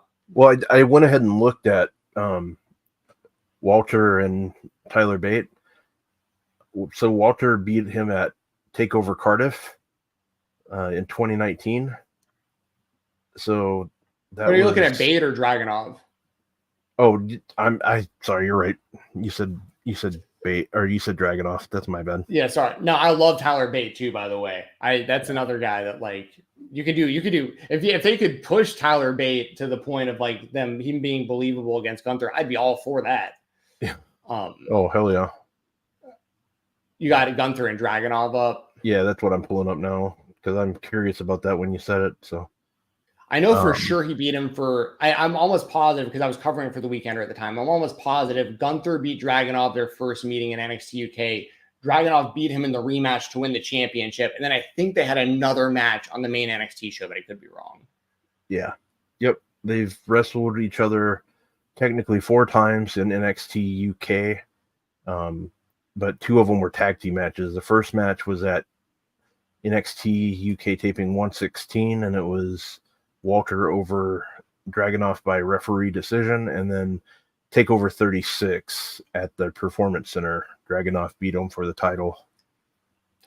That's okay. That makes sense because TakeOver 36 that was technically a NXT branded, not NXT UK. Okay, yeah, that's where I'm getting a little confused. So that totally makes sense. Maggie, I'm already crying. But I love Ilya, and I. But that all said, that's kind of where my head was at, and I do think that Gunther versus Ilya we'll eventually get for the WWE Championship because once again, it's just their rivalry, and they're gonna have such a great match with one another for a new set of eyes. A lot of people who didn't see their NXT stuff would see this on the main roster. I tell everybody to watch that match. I like if they ask for a good match to watch, I tell them to watch that.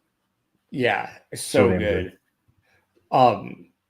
And so I'm going to kind of lay all this out, Rob, my whole scenario. And I apologize in advance if I'm taking any of your talking points away from you by putting all this out there.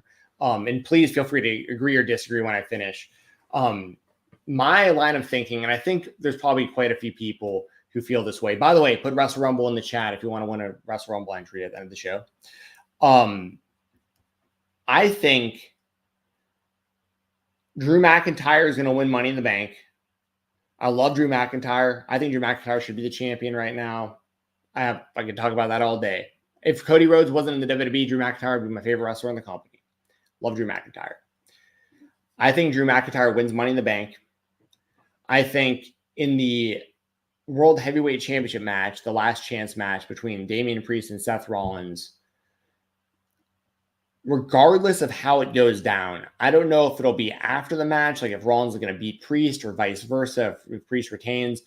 But I think the most likely scenario, if I had to make a guess and put money on it, I think Drew McIntyre pulls a Seth Rollins and he comes out mid-match to make it a triple threat. Drew McIntyre is about to win the title.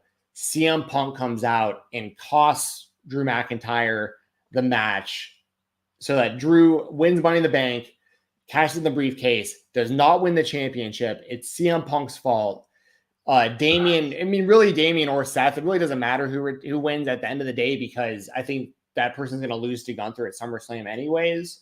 But that's my prediction is that Drew McIntyre wins Money in the Bank, cashes it in before the end of the show, and Punk costs him the cash in to continue to build Punk versus Drew, which really at this point doesn't need a championship attached because it's such a big match. So, yeah, because you make an excellent point there. Like if Drew wins, we know he's facing Gunther at SummerSlam, so that kind of takes. And I mean that obviously depends on CM Punk too, if he's even close to being ready, which I think he must be. You know, I think he's probably getting closer than we think.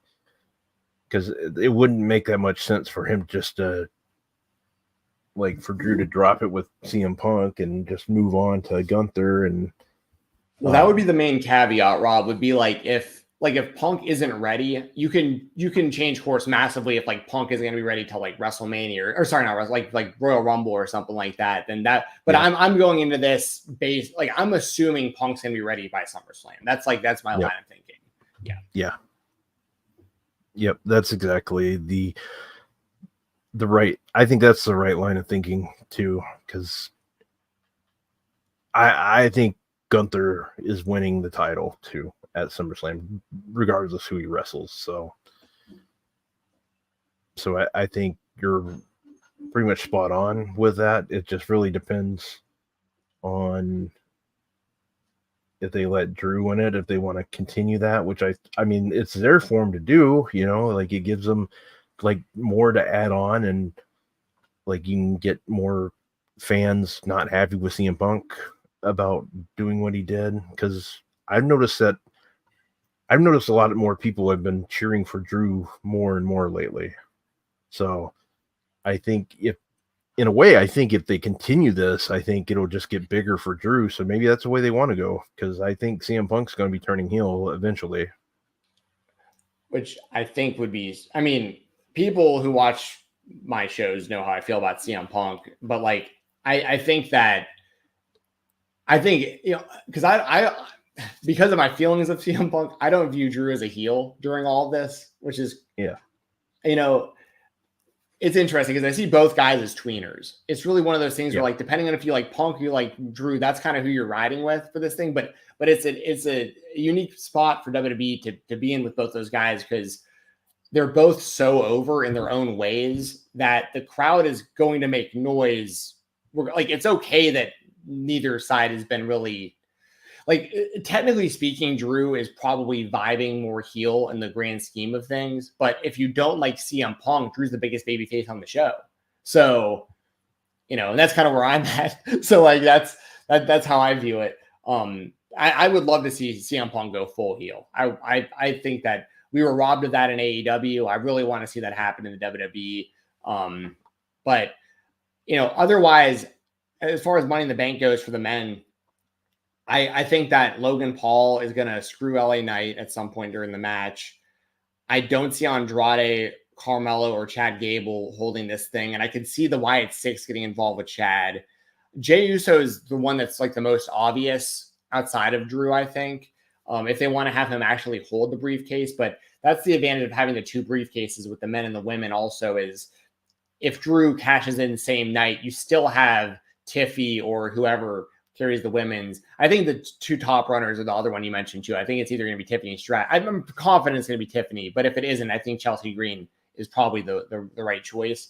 But either way, I think one of those women will hold that for a while. So you're still going to get Money in the Bank storylines and teases of cash-ins and stuff throughout the year, at least as long as at least one of them holds that briefcase for a little while. So, yeah. And before we move on to like Heat Wave, something just kind of came to me about, and it's what Maggie said in the chat. Does Heyman go back to Punk?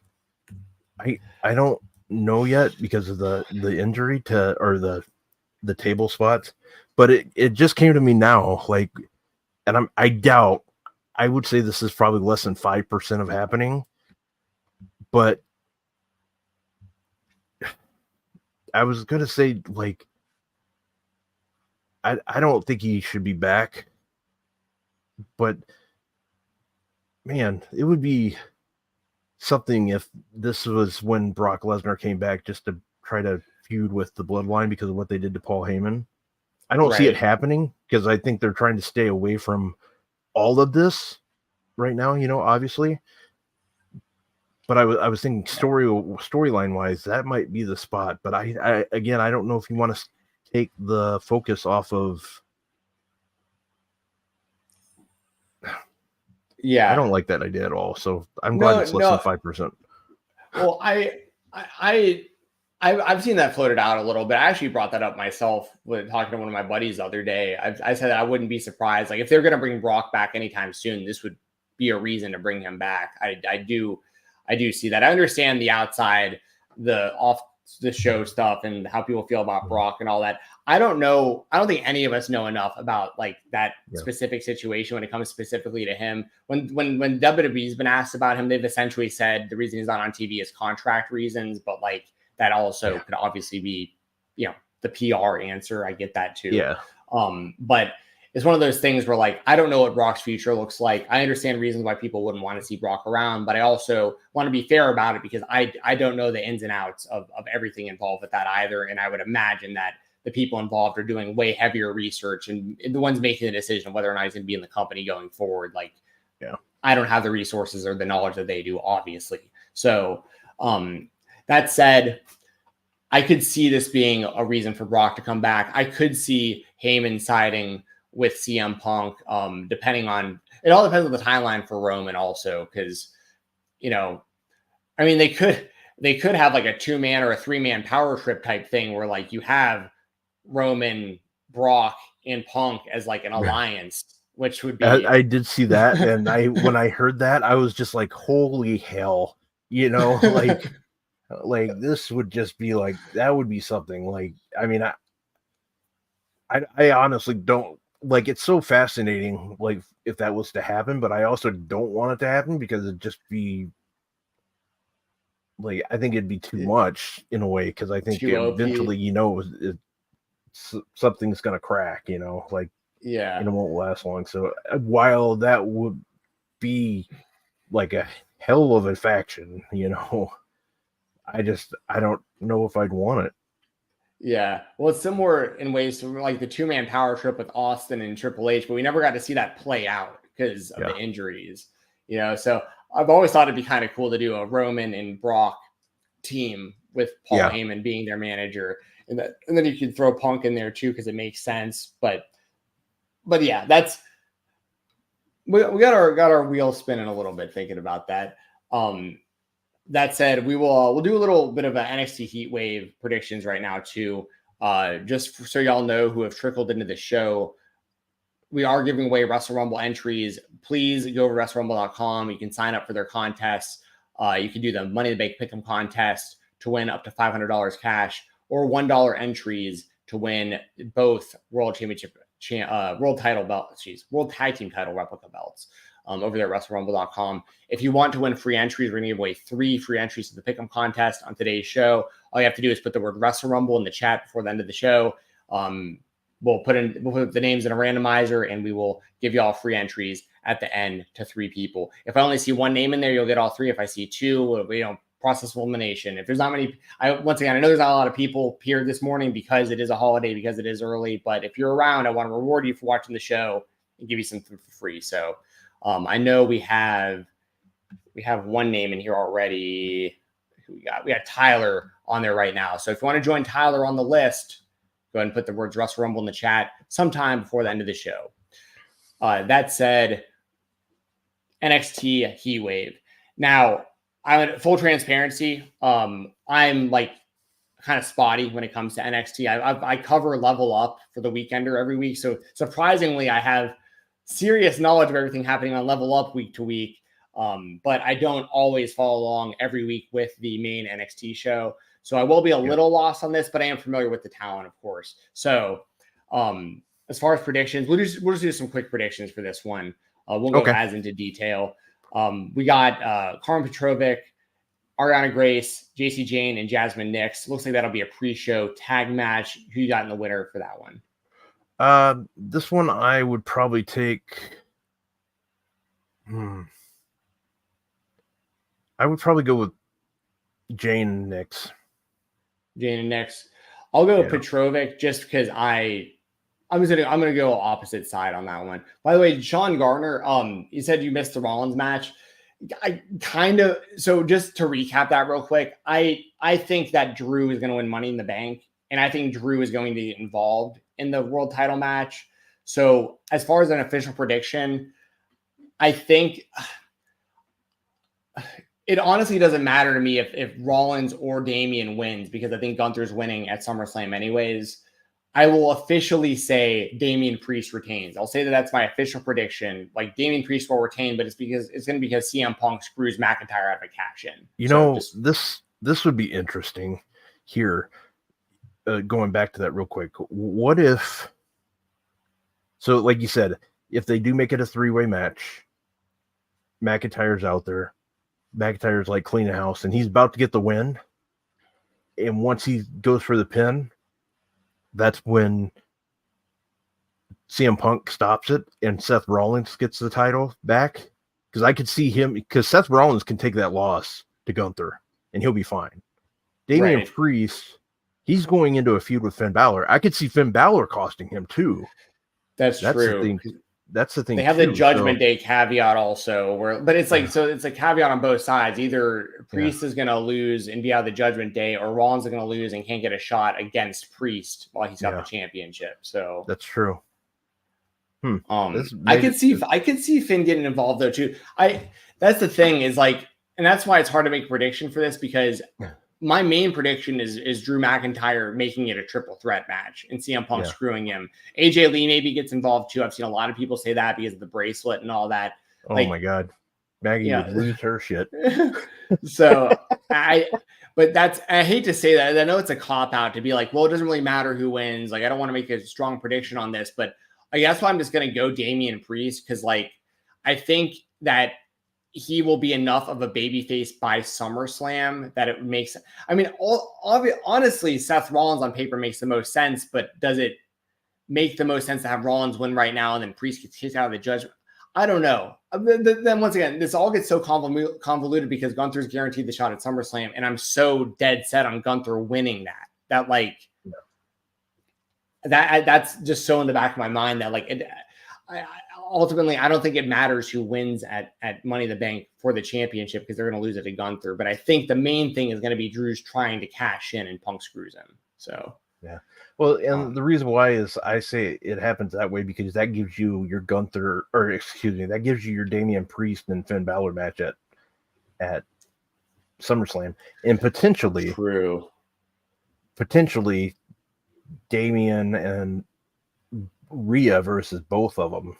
Potentially. True. That's very fair.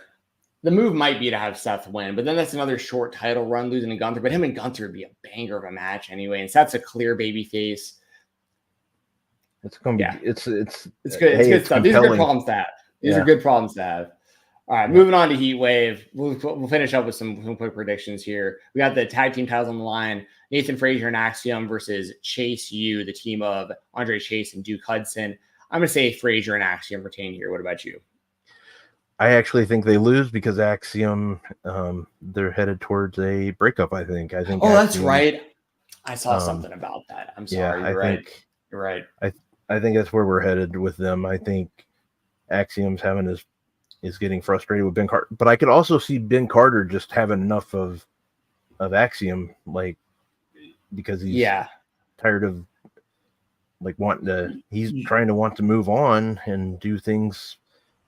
And I could completely see that because I think Ben Carter would be a better heel than Axiom. Yeah, you're right. They have teased that. I've even seen that on social media a little bit. That slipped my mind. I think you're right. Chase U gets the win here, and I like that you're calling him Ben Carter, by the way, because that was his indie name. Oh, I got to see him live a few times in his very short indie career. People forget that like he had some AEW matches, one or two AEW matches, and they were trying to sign him, and then he wound up signing to NXT UK. Obviously, he was trained by Seth Rollins and super talented guy. So I like that throwback though, calling him Ben Carter. I like that. Yeah, I prefer to call him that. We got the NXT Women's North American Championship match. Kalani Jordan versus Sol Ruka. I mean, Kalani just won this thing, right? Like they just created this title. She just won in the ladder match. I think Sol is awesome. Like I think she has a super bright future in the company. She's over. She looks great. She's athletic. But I think Kalani Jordan, I can say the same thing about Kalani, by the way. Like she's got a super bright future, looks great, super athletic. I mean, both women have very, very bright futures in the company. I feel like you just created this title. You're not going to take it off Kalani this fast. Yep, exactly. Because in my opinion, they would have just had, if they wanted Sol to have it, they'd just have her win it. And, exactly. So I think you're right on that one. I think Sol will get the loss here and they'll move on to something else. But I think Sol's amazing, and I love watching what she can do in the ring because she's just really damn good. Yes.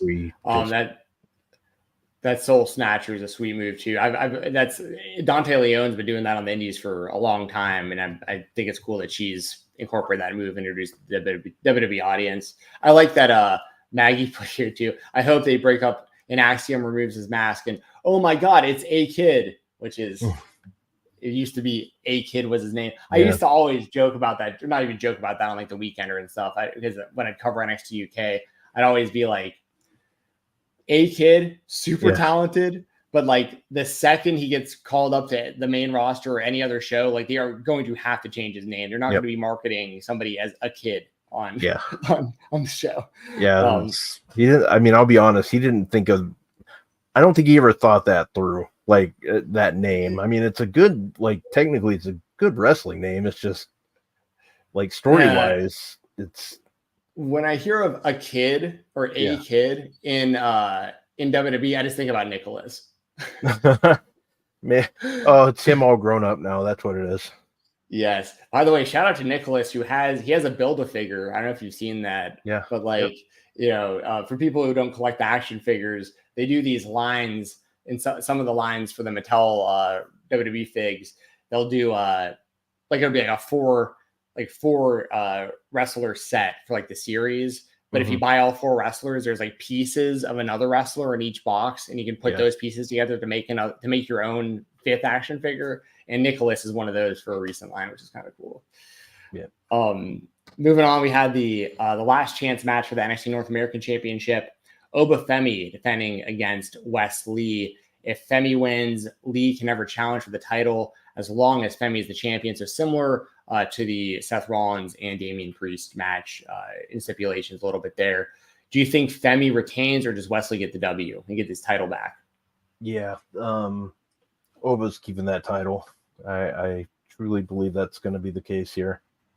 I don't think you can take that title off of him unless you plan on putting him in the title picture to have him win it from Trick soon. I just don't see it happening. I think you have to keep the title on Oba. The only way I can see it is if somebody helps Wes, and I'd be okay with that. Like, and you know who I'm talking about if somebody helps him. Yeah. But that would be interesting. But I just don't see that going. I think the better story is how he can't challenge for that title. Yeah, and I'm with you. You know, Oba Femi is a beast. That dude is. I mean, they got a star. Yeah, the closest thing I could even think of that kind of reminds me of him, but he's such a better version that I don't even want to make this comparison. But like Ahmed Johnson in the 90s, like I was convinced that Ahmed Johnson was going to be the WWF champion. I was too. Dude. Yeah, right. He was so popular. He was popular and he was huge. He was jacked. He was this football player. He was different. I think he was the first African-American IC champion also. Like they really, like they made it look like he was going to be the one to like really push the barriers, push the boundaries. And like, he was going to be the next big kind of homegrown star of the WWF in the 90s. And that just fizzled. And he wound up as Big T in Harlem Heat 2000 in WCW. And it was so bad. But I see Oba and I'm like, dude, this is like another shot at like, just he has like those Ahmed vibes, but he's like way better in the ring already than Ahmed ever was, you know? So like, I feel like there's just such potential for Oba to be like a top guy for a really long time. He has such potential. And I was also saying that when he had such a fast run on Level Up. When I was covering him for Level Up, I was like, oh, dude, this dude's not going to be on the show much longer. Like, are you like, look at this dude. If this dude could even wrestle okay, he's going to be a massive star in this company. So, and the people you're referring to, I think at some point we do get the Rascals reunion. I think that's what you're alluding to, but I think that's more based on who was it? Is it which group is it? Is it the D'Angelo family? There was a group that was fighting them at the last. Oh my gosh, I'm blanking. Who was it? There was a group that prevented Wesley. Oh, it was Gallus. That's who it was. I was blanking on Gallus. I think that they're going to eventually bring in the Rascals to fight Gallus in like a 6-man. So No Quarter Cash Crew is another good option, by the way, powder finisher. Regal's team, which is basically like a Blackpool Combat Club like extension. But yeah, I'm going to take Oba Femi in this one also, but this will be a banger of a match. I love Wesley. I've always loved his work. So I think that this is going to be a banger. Yeah. After that, we got Roxanne Perez defending the NXT Women's Championship against Lola Vice. I'll take Roxy to retain. I mean, I could go either way, though. You can tell that they got a lot of big plans for Lola. And I liked Lola back when she was fighting for Bellator. Valentina Lareda, I believe is her real name. Yeah. But she, you can tell there's a bright future for both of them. The thing with Roxanne is like, it's a win-win for Roxanne right now when it comes to any of these matches, because either she's going to win and retain the title, or she's going to lose and be on the main roster. You know what I mean? So like, who do you have winning this one? I have Roxanne winning. I don't think, as much as I think she would be okay to win. I just don't see him go that route yet. I think Roxy will win, and it's hard to say. Like, I don't know how the wrist is, but I think it'd be a great time to see Julia if she's available. Yeah, that's definitely happening soon. And I mean, Julia versus Roxy that's a banger of a match right there. Love that. Yeah. Let Shawn Michaels cook. But yeah, that's good stuff. I'll take Roxy to retain also. And then we have the main event of the show, a 4-way match. It's a fatal 4-way, so I'm assuming first pin or submission in that case. It doesn't say anything about elimination. This for the NXT Championship. We got Trick Williams defending against Javon Evans, Ethan Page, and Sean Spears. Now, Trick Williams, very, very over. He's another guy that back when he was only wrestling on Level Up and he was basically the sidekick for Carmelo Hayes, I was saying even back then, you guys can go listen to old podcasts if you don't believe me, I would never put down Carmelo Hayes because I was familiar with his work as Christian Casanova on the Indies. I knew he was very talented. He was special. He was going to be good in the WWE system. But I felt like people were sleeping on Trick because I was watching him in Level Up, which most people aren't paying attention to. And I was seeing him and I was like, dude, this guy's got some size. He's got some athleticism. He's really charismatic. Like, he might be the one to watch in this group. Like, Carmelo's going to be fine, but like more people probably need to be keeping a lookout for Trick Williams. And I'm glad that I noticed that early on because the rest of the fan base obviously sees that because whoop that Trick is as over as anything on the show. Javon Evans, I was very fortunate. I was able to see quite a few of his matches live pre-WWE as Jay Malachi, I believe was his indie name. And I'm getting all screwed up because everyone changes their name so often now. Yeah. But I got to see him live at like Battle Slam, and he is super innovative, super talented, and rose the ranks of NXT super fast to be in a match like this so fast. Ethan Page, of course, everyone knows his history, former AEW talent, former Impact talent, the man over in like Alpha One, that kind of stuff. Ethan Page had a shot recently at the title, unsuccessful, but he's trying to get his revenge. And also Sean Spears, who's been in and out of the company. Interesting, he's known as Sean Spears and not as Ty Dillinger, but yeah. I like it, but it is interesting who keeps her name and who doesn't in these situations. But we got 4 big NXT names going against each other for this championship. Rob, do you think Trick Williams retains in this fatal 4-way, or do we have a new champion? I think as much as I would like it to be Ethan Page to win this title, I think they're going to keep this title on Trick for a little bit longer. Because I think that's just the best route for now. I think I don't know who he would face at the next takeover, or if they would. I don't know who his next feud would be. They could always continue the Ethan Page and Swerve storyline going, I guess. But I think not Swerve. Trick. I think they could go. I think Trick just needs to hold that title a little bit longer. As far as him, like his in-ring, to me, and I know you can't be perfect every time. I get that. But I've seen a couple of matches lately where there's been a couple things where I'm like, man, he might need to stay around for a little bit longer. So, but I think Swerve keeps the title because I think he's still doing Swerve, Trick. God, I keep doing now you're doing that. Or now I'm doing that. See, it's just it's my first day. No, That's okay. My line. It's okay. They're both good nicknames. Swerve and Trick. Yeah. I can understand getting those. And I do swerve when I drive, so it makes sense there. But anyways, Trick, Jesus. Trick needs to keep this title a little bit longer. He just needs it.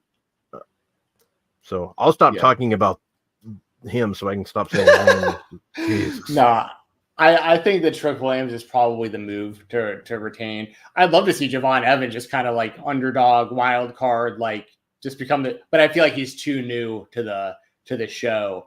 And if they're gonna have him have that moment, it'll be in like a singles match later on. I feel like if they were gonna have Ethan Page win, they would have already done it. And I just don't see Sean Spears being that guy.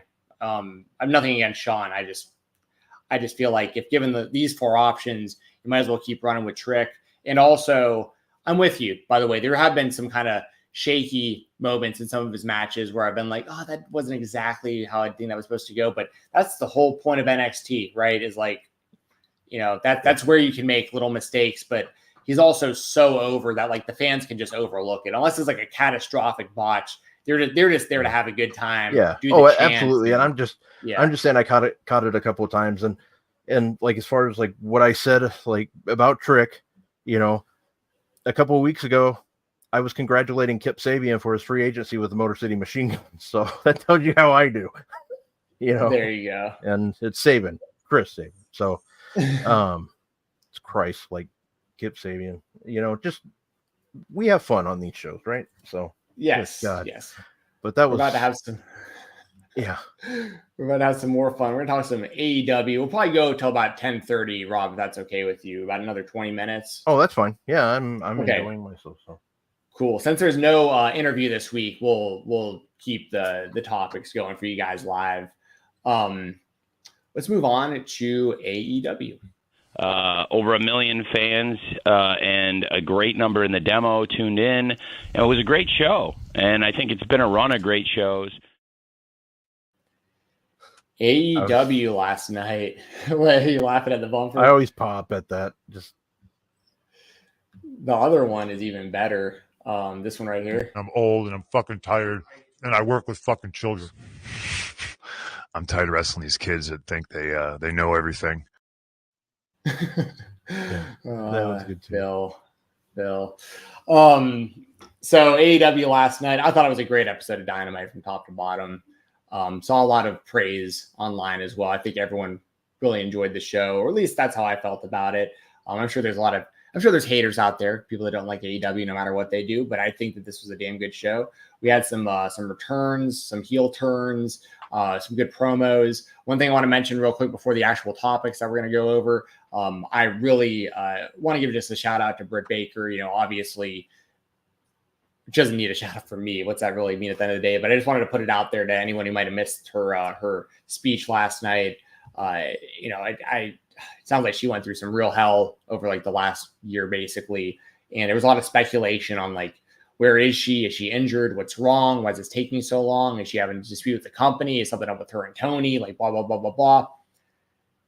I'm glad that all that was kind of just put to rest last night. And it's like, no, she was dealing with like some serious medical stuff and like she needed to take time off. And that's ultimately way more important than my satisfaction or entertainment as a wrestling fan. Like I don't think it's smart to rush things. If you're having, anything neurologically or whatever, like anything that you feel like you need to take a step away and like address it so that you can get right and that you can be good going forward.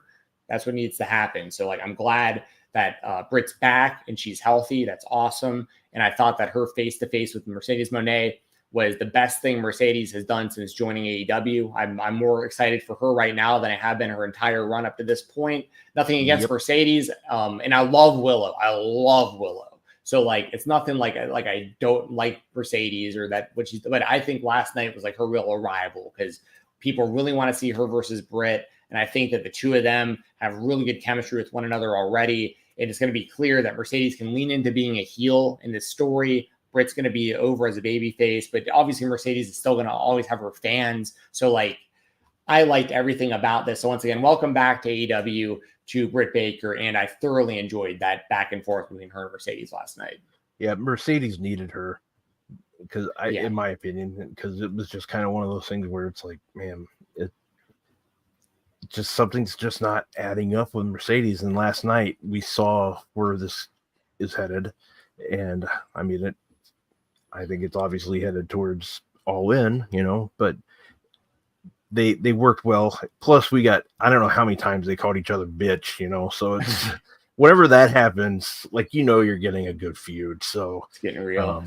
Yeah, like it was like, okay, let's go. The only thing I did not like was, and this happens at every show. I mean, we've seen it with John Moxley when he talked a couple of years ago about his problems that he was having, and you heard a couple of people last night, like in the crowd, and that kind of irritated me. But I mean, that's neither here nor there. But other than that, I thought it was good, and she just kept going through it. And I've been in, like, not necessarily the same thing that she went through, but I've had problems like that, like mentally, and so I think it's great she was able to talk about it too. So I really do commend her for doing that, because it's really tough to talk about that kind of stuff. And the thing is like you said, that's very important what she did and getting herself taken care of. But in a way, she might have helped somebody else out too last night. Yeah. So that's what I'm hopeful for. Yes, 100%. I couldn't agree more. So good to see her back. Looking forward to her and Mercedes going forward. As far as some of the topics we have for today for AEW, along with that, we got a big return last night during the Owen Hart Foundation tournament. We had Jeff Jarrett's match, which which was a quarterfinal match, which is interesting because on the other side of the bracket, we already know that Danielson has made it all the way to the finals, right? Already. Yep. So we already knew that. And like the first round of the other side is going on at the lower end of the bracket for Jeff Jarrett. And, man, I'm torn because they did such a good job of like making people care about Jeff Jarrett being in that tournament because of the history between himself and Owen. But it was so obvious this was going to be Hangman, and it was the right move. Hangman Page is back. Sorry, go ahead, Rob. I know. Well, no, I was just saying, like, I DM'd you yesterday when we were talking about the show today, and I said that, I go, man, it just seems too obvious, and that was the thing. Like, it just seemed too obvious. So, yeah, I could understand that being a criticism or a critique, I guess. But at the end of the day, I'm also a big believer of just because something is obvious doesn't mean it's bad. Yeah. Like if it's, if it's the right move, because let's say it was anyone else, then on the flip side, you're gonna have all these people like, how wasn't it Hangman? It was teased it was Hangman. It was supposed to be Hangman. Why wasn't it Hangman? I mean, you're never gonna satisfy the whole fan base, obviously, but like, it just made the most sense in the world, especially because Swerve's still the champion, and like that's gonna be your match at Wembley, Swerve versus Hangman. And honestly, I'd have Hangman win. I'd have Hangman win the championship and have the Elite all standing there at the end of the show in Wembley, all with titles. I think he will join the Elite again. I think he kind of teased that he wouldn't last night, but I think he ultimately will. So you don't think Danielson will win, though? No, I think that Hangman's going to win the whole thing. Now, I think that Danielson is outside of Hangman. I think he's the most obvious choice to win it. And I would love to see Danielson versus Swerve. Once again, it's another great problem to have. But I just feel like the second that the wild card got announced, I said, I think it's going to be Hangman. And I think he's going to, because the other thing was Ospreay would be Ospreay at All In, but he made it clear. And Fightful Select also reported that Ospreay wanted to get the Swerve match out of the way at Forbidden Door so that there wasn't even like the discourse of that hanging on in the background over people's minds of like, why isn't Ospreay, winning the championship at Wembley? Like he wanted to take the spotlight. He wanted to make sure the spotlight was on Swerve, which is a very respectable thing for Ospreay to do, in my opinion, if that is in fact how things played out. But that said, Hangman does return last night. He does wrestle Jeff Jarrett. He does defeat Jeff Jarrett. I thought the match was pretty damn good. I thought the entrance for Hangman was great. I mean, like this was, I got no complaints about any of this. Like once again, it was obvious that Hangman was going to be that guy. It was obvious that Hangman was going to win. The only critique I could really have of this is I understand the portion of the fan base, and I'm part of that to an extent too, that really felt like, damn, with that story, like maybe you should just have Jeff Jarrett at least win a couple matches in this thing, or make it feel like he was going to actually win this tournament. Maybe actually even have him win. The thing is, once you have the stipulation of the winner of this tournament gets a shot at Wembley, you're immediately like, well, Jeff Jarrett's not main eventing Wembley for AEW pay-per-view. It's just not happening. But if this was not a part of that and you didn't know, like, I would actually believe that Jeff Jarrett might actually run this, you know? Yeah. So what's Maggie saying excuse me for? Yeah. What did I say? Well, about Jeff Jarrett, because she can't stand him. But last night, and that's why she said don't do it, Rob, because she knows if I say JEFFJARRET, it drives her nuts. So I didn't say it. There you go. I was just telling you. That way she doesn't get mad at me. Good. Thanks for not saying it. Yeah, no problem. I'm a team player. But anyways, the crowd afterwards chanted, "Thank you, Jeff." In my opinion, that's the best match he's had in AEW. And you could see he put a lot of heart into it. And so he put a lot of heart into it. And that was the thing. I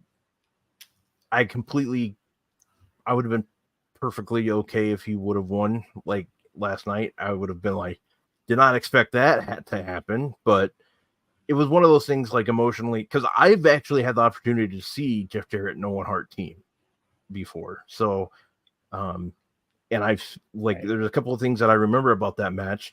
I remember seeing Jeff Jarrett laughing in the match because of Owen, and he was on this, like, he was waiting to be tagged, but you could tell he was laughing. And it's stuff like that. Like, I know they were friends, so it's just one of those things where you could tell the emotion. Now, granted, Jeff Jarrett's doing his job, but the emotion was there. You could tell. Now, is he an actor? Absolutely. But I like that the emotion was shown, and he really wanted to win. And I know the crowd the crowd was happy with the match. I thought it was a great match, and they did good from the standpoint of making Hangman just look like more of an absolute prick for what he did. So I liked the direction they went with this. Yeah, and that's a big part of it, right? Is like, if this was anybody else, I'd actually be probably pretty butthurt over Jeff Jarrett losing, because I'd be like, well, he can afford to beat like anyone else, really, like, for the most part. Not anyone else, but you guys know what I mean. But like, with Hangman being the opponent, it's like, well, Hangman's got to win. And then on top of that, it makes Hangman an even more dastardly villain, because like, he's beating Jeff Jarrett in this tournament that everybody is so behind because of the circumstances. So it worked on a lot of levels, in my opinion. So I think it was the right move. Yeah, and I know there were a lot of people like, why is Jeff Jarrett in it? Well, I mean, they told you why he was in it, because of Owen. And I thought that discourse was ridiculous. Because if there's anybody that deserved to be in it, in my opinion, it was him. So he's the only person you could possibly get that not only would have, well, I guess maybe, like Dustin Rhodes, worked with Owen and stuff like that, but like, he wasn't his tag team partner. Like, these guys were actual WWF tag team partners, Jeff Jarrett and Owen Hart. Like, So, but anyway, that all said, Hangman is back in AEW. He advances in the tournament. He is my pick to win the whole thing. And we did get a little bit of a backstage segment where the Young Bucks were trying to recruit Hangman to join their side for Blood and Guts, and he refused. I don't know if that will stick. Because they still need a fifth man, the Elite, for this match. I still feel like it's going to be Hangman, but maybe not. Yeah, I think what they're going to do is they're going to say, hey, this is your chance to get back at Swerve. Yes. I think that's how they're going to do it. Like, hey, you don't have to like us, but this is your chance to get back at Swerve. And like, I think that's how they're going to get them in. I completely agree. Another big thing that happened last night on AEW Dynamite, and by the way, there's a lot we talk about AEW because obviously Forbidden Door was over the weekend, but I feel like enough time has passed, enough stuff has happened that there's no point in doing like a full-on Forbidden Door review for you guys. You guys have heard plenty of people review the show, so we're picking basically right up from last night, but there's obviously fallout from Forbidden Door involved, including what we saw at the end of last night's show. So we had Will Ospreay defending the International Championship against Daniel Garcia. MJF came out, was in the corner of Garcia during this match. Ospreay, of course, lost the main event of Forbidden Door for the AEW World Championship against Swerve. But, bouncing back right away. And he's a monster too, Will Ospreay. Like, having matches that physical and then wrestling a few days later in another physical match, like, so much respect for Ospreay and what he's doing right now in the ring. So you have Ospreay defending against Garcia. As ultimately winds up happening at the end of the match is Garcia is in a position where he kind of has Ospreay right where he wants him, surprisingly. Like, Garcia's got a shot at winning this match, and like Ospreay's beat up from the weekend, and this could be it. And MJF on the outside hands Garcia his Dynamite Diamond ring, which is very similar to what we saw at Forbidden Door, where Don Callis tried to give the screwdriver to Will Ospreay, and Ospreay refused it. Yeah. Same thing basically happens here, where Garcia refuses the diamond ring from MJF, and that costs him, because the second he turns around, he gets hit with a hidden blade 1, 2, 3. After the match, MJF is picking Garcia up off the mat and saying, "Hey, this one's on me. This was my mistake. You're still great. The fans still love you. People are cheering for Daniel Garcia." And then MJF kicks him in the dick. Yeah, kicked him right in the dick hole. Yeah. Kicks him Just right boom. in the dick. And proceeds to beat him up and bloody him up. And he hits him with a diamond ring. And he's bleeding all over the place. And MJF's holding Garcia's head up. And it's just, she's like got his like hands around his neck and it's like, choking him. And it looks brutal and violent. And it's a very scumbag move. And this is exactly what MJF needed. He needed this so bad, in my opinion. I've been talking since before he returned, even before he left. I was saying, I get it. This whole friendship thing with Adam Cole, the babyface turn, the kangaroo kick, all this stuff. I never liked that. I understood why the fans were cheering for it. I understood there was a big portion of the fan base that did like it. It was not for me, because I think that MJF is so unique, as he is so good at being a heel, and he's so good at being that guy outside of the ring too. Like, some people hate this, but I love that at like autograph signings and stuff. Like, he's a prick to people. He refuses to sign stuff. I remember our buddy Doug, who I used to do shows with. Shout out Doug, RVD here for life back in the day, OG pioneer of YouTube. Doug years back went to an MJF signing and gave him an 8x10 or whatever to sign, and MJF refused to sign it.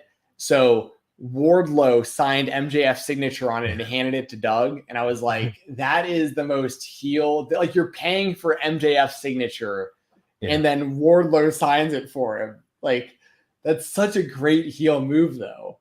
I remember that. Like, I didn't know Doug then, but I remember like that story, and that was like that was amazing. And I mean, that's the thing. Like, I know people like get up in arms about that kind of stuff because you're paying for it and things, and like the way he's done, like the things he said in autograph sessions to kids and stuff like that, that's he crosses the line for sure. Yeah. And last night was very interesting at the end of the show, because they showed him pushing phones out of their hands and stuff. Yeah. And they showed him push the one guy, like get in the face. I don't look, I get how the 80s were like with wrestling, and I'm not trying to be like, I'm not trying to say like things have changed. We know that. And I thought, based on past history of what he's done, I didn't think they would want to go that route, or would. Yeah. So. Yeah. No, I know what you mean. I appreciate the heel tactics. I love how MJF's able to rile people up. I'd be pissed off though if I was one of those fans that like he literally walked by and knocked my iPhone out of my hand and like it shatters on the ground or something like that. I would expect him or the company to pay for that. Like, you know, when you go to a show, you're not paying to be like violated in any way, shape, or form. Like you're not touching my personal belongings. You're not pushing me. Like this is the show. This is a predetermined.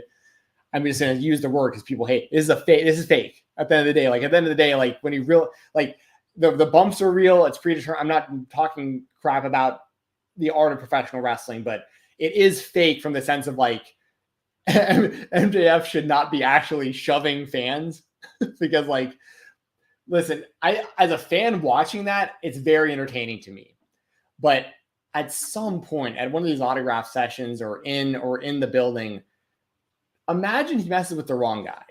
Yeah. You know what I mean? Like some unassuming, because the most dangerous people out there are the ones you don't think are dangerous, right? Like the dude who is like the third degree Brazilian Jiu-Jitsu grandmaster black belt or whatever is not going around telling people that he is that guy. Like he is the quiet guy in the corner who does not want any confrontation, but when confrontation comes his way, he handles it. Yeah. You know what I mean? Yeah. And I fear that for MJF occasionally, where like sometimes he'll say something to like a kid in an autograph session or something, and I'm like, you know who that kid's dad is? Like that kid's dad might get you the second this thing's over. Yeah, like, you know, it's like, but that's what he's going for. He wants to be that Roddy Piper 80s heel. And I do appreciate that. Oh, I do too. I just, like I said, like I it's one of those things where it's just like, okay, you know,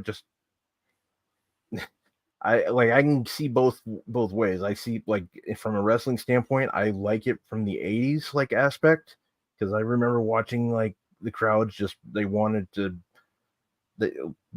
stab Ric Flair at times, you know, like, of course, you know, things like that. They wanted to get at him, and I know that's what MJF's trying to do. But the other thing too is, granted, it was the 80s, so Ric Flair couldn't grab people's phones and throw them, but I don't know. And then you had the one guy at the end where they were like right in each other's faces, and then you had I usually know this Sam, the security guard. You see him push the other guy back. He's doing his job, but you know they can't stand it when they go into the crowd. Like security guards are always like that. Like, oh, son of a bitch, here we go. You know. Well, his job really should have been to push MJF away, because like MJF is going into the crowd and going head to head with the dude. You know? I mean, the guy's still in the crowd. It's not like the guy jumped the guardrail. Yeah, I completely agree with you there. Like, I'm not putting any blame on Sam. I'm just saying it's like I completely like it's like, ugh, here we go. You know, I understand exactly where they're coming from, and like when the fan got close enough to MJF, he pushed him and he did like his part there. But you're right, he should have tried. Look, I mean, that's neither here or there now, but it's just one of those things where it was good TV. I'll say that. It's good heat. It's good heat. I mean, at the end of the day, it's good heat. And like I said, he needed that bad, because when MJF left, I thought the kangaroo kick Adam Cole stuff it was goofy.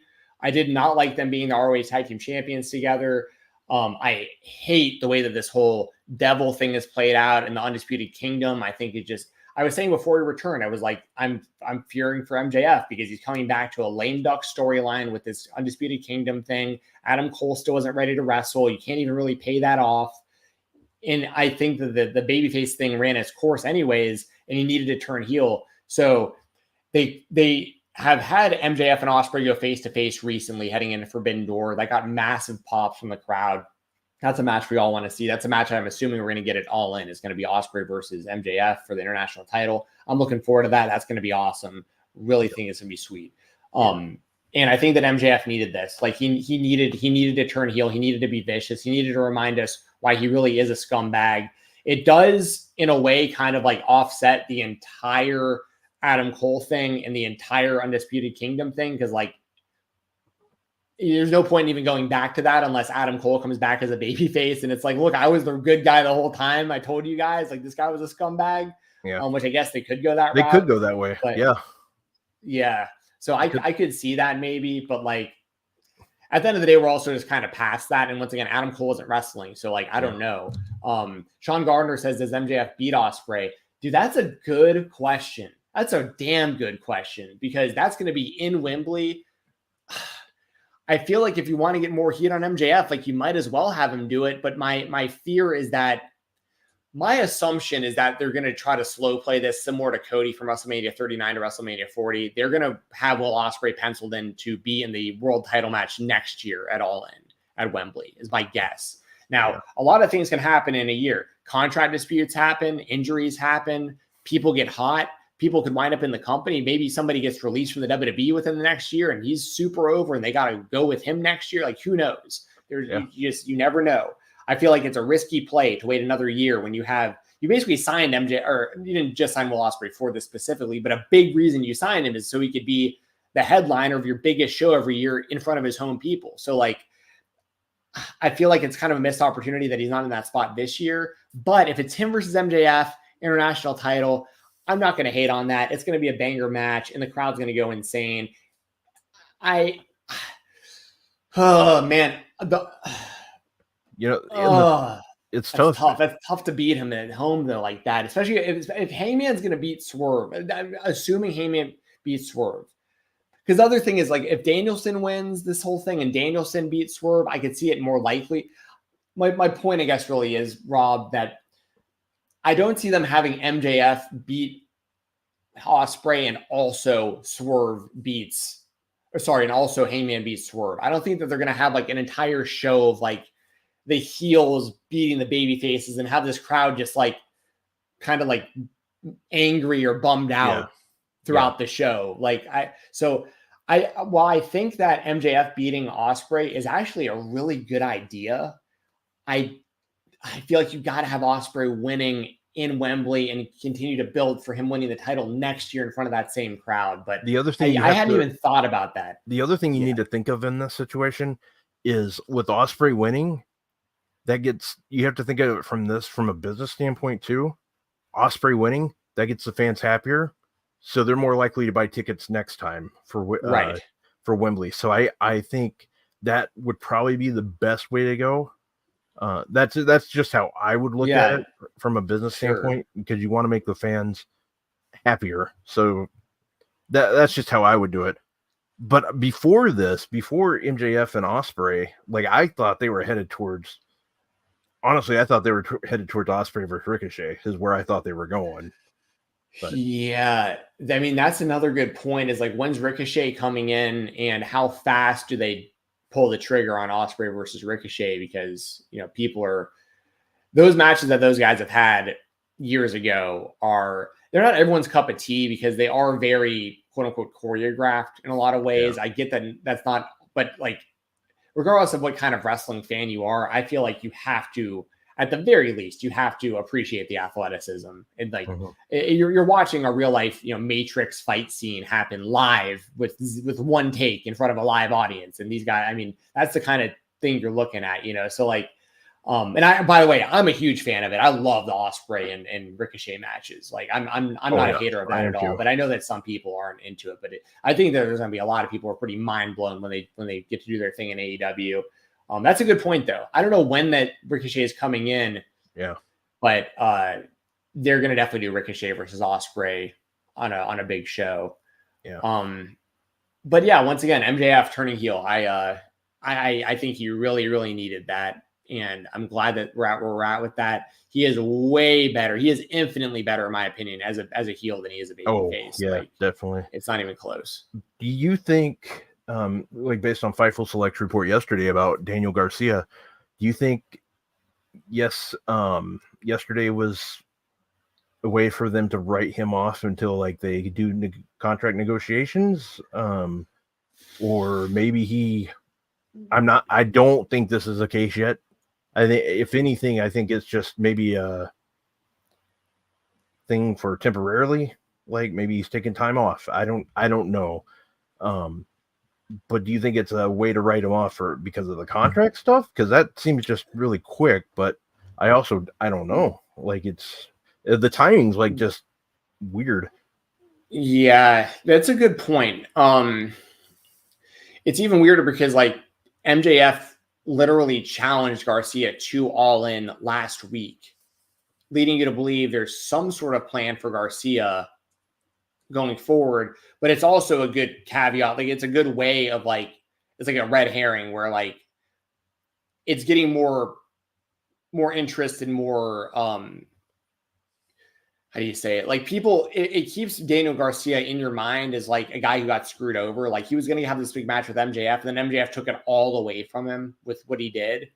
But also, if in real life he is negotiating his contract and they have to take him off TV to figure that out, I could see that being a way of writing him off as well. I could definitely see that. But I think that I'm torn on Garcia because I feel like he very clearly would be a very big part of AEW's future. Like, they have a lot invested in him. He's great in ring. He's another guy who like rose the indie scene very quickly because of his talent.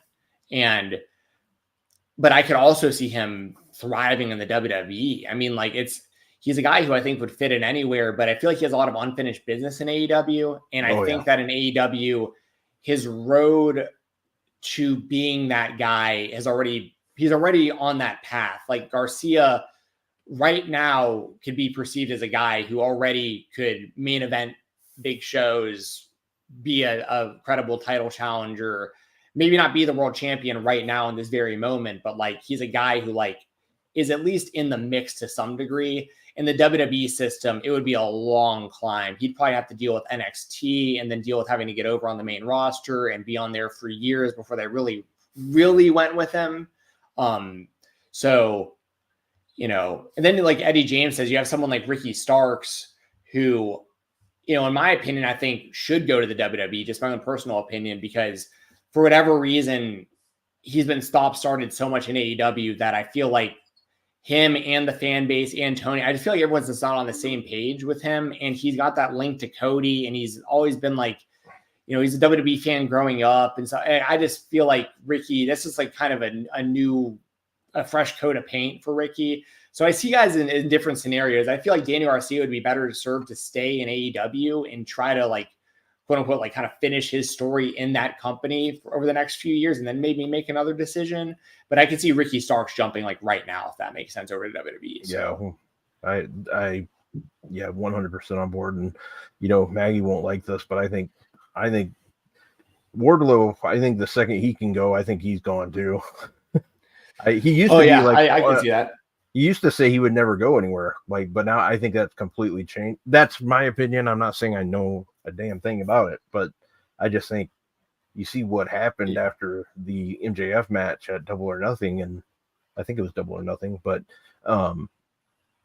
yeah, it's just when he's super lost in the mix in this whole Undisputed Kingdom thing, and they stop and start him more than like anyone as far as the push is. The other thing you guys got to keep in mind right now is how many of these people are like Cody Rhodes people. You know what I mean? Like, they've already got Jade, who is a Cody Rhodes, you know, basically, you know, Cody, her first match ever was that tag team match where it was Cody and Red Velvet and Shaq and Jade. I mean, like, she's like a Cody recruit.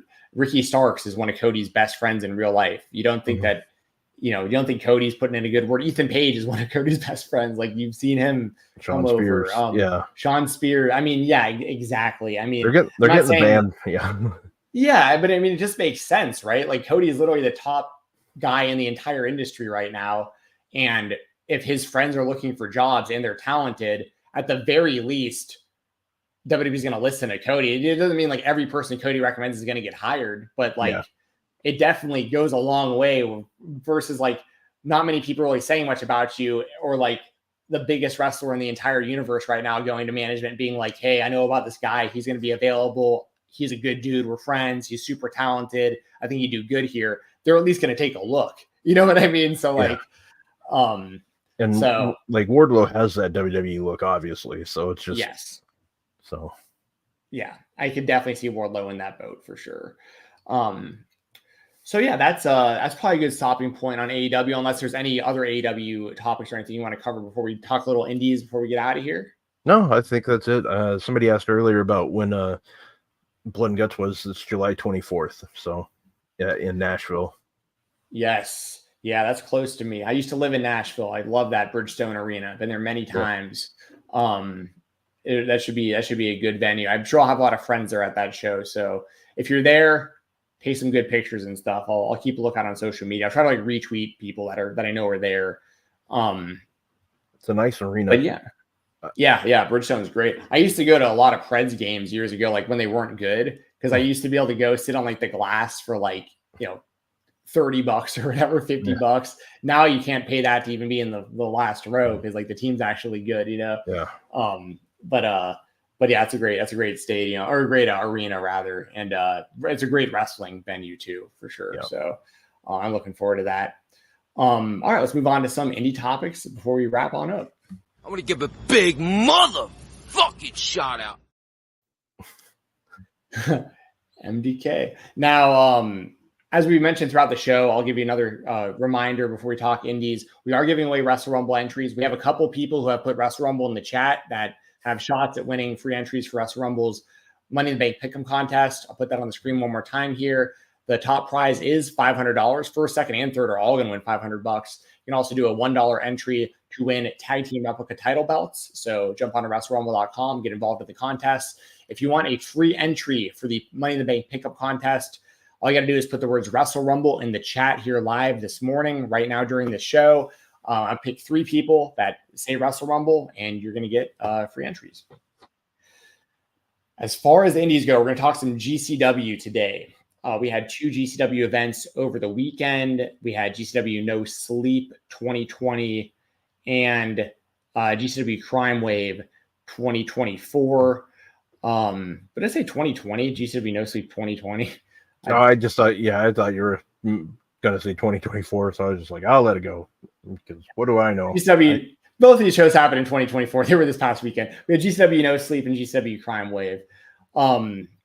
As far as some of the bigger things that happened on those shows, the first one I want to talk about real quick is Zilla Fatu.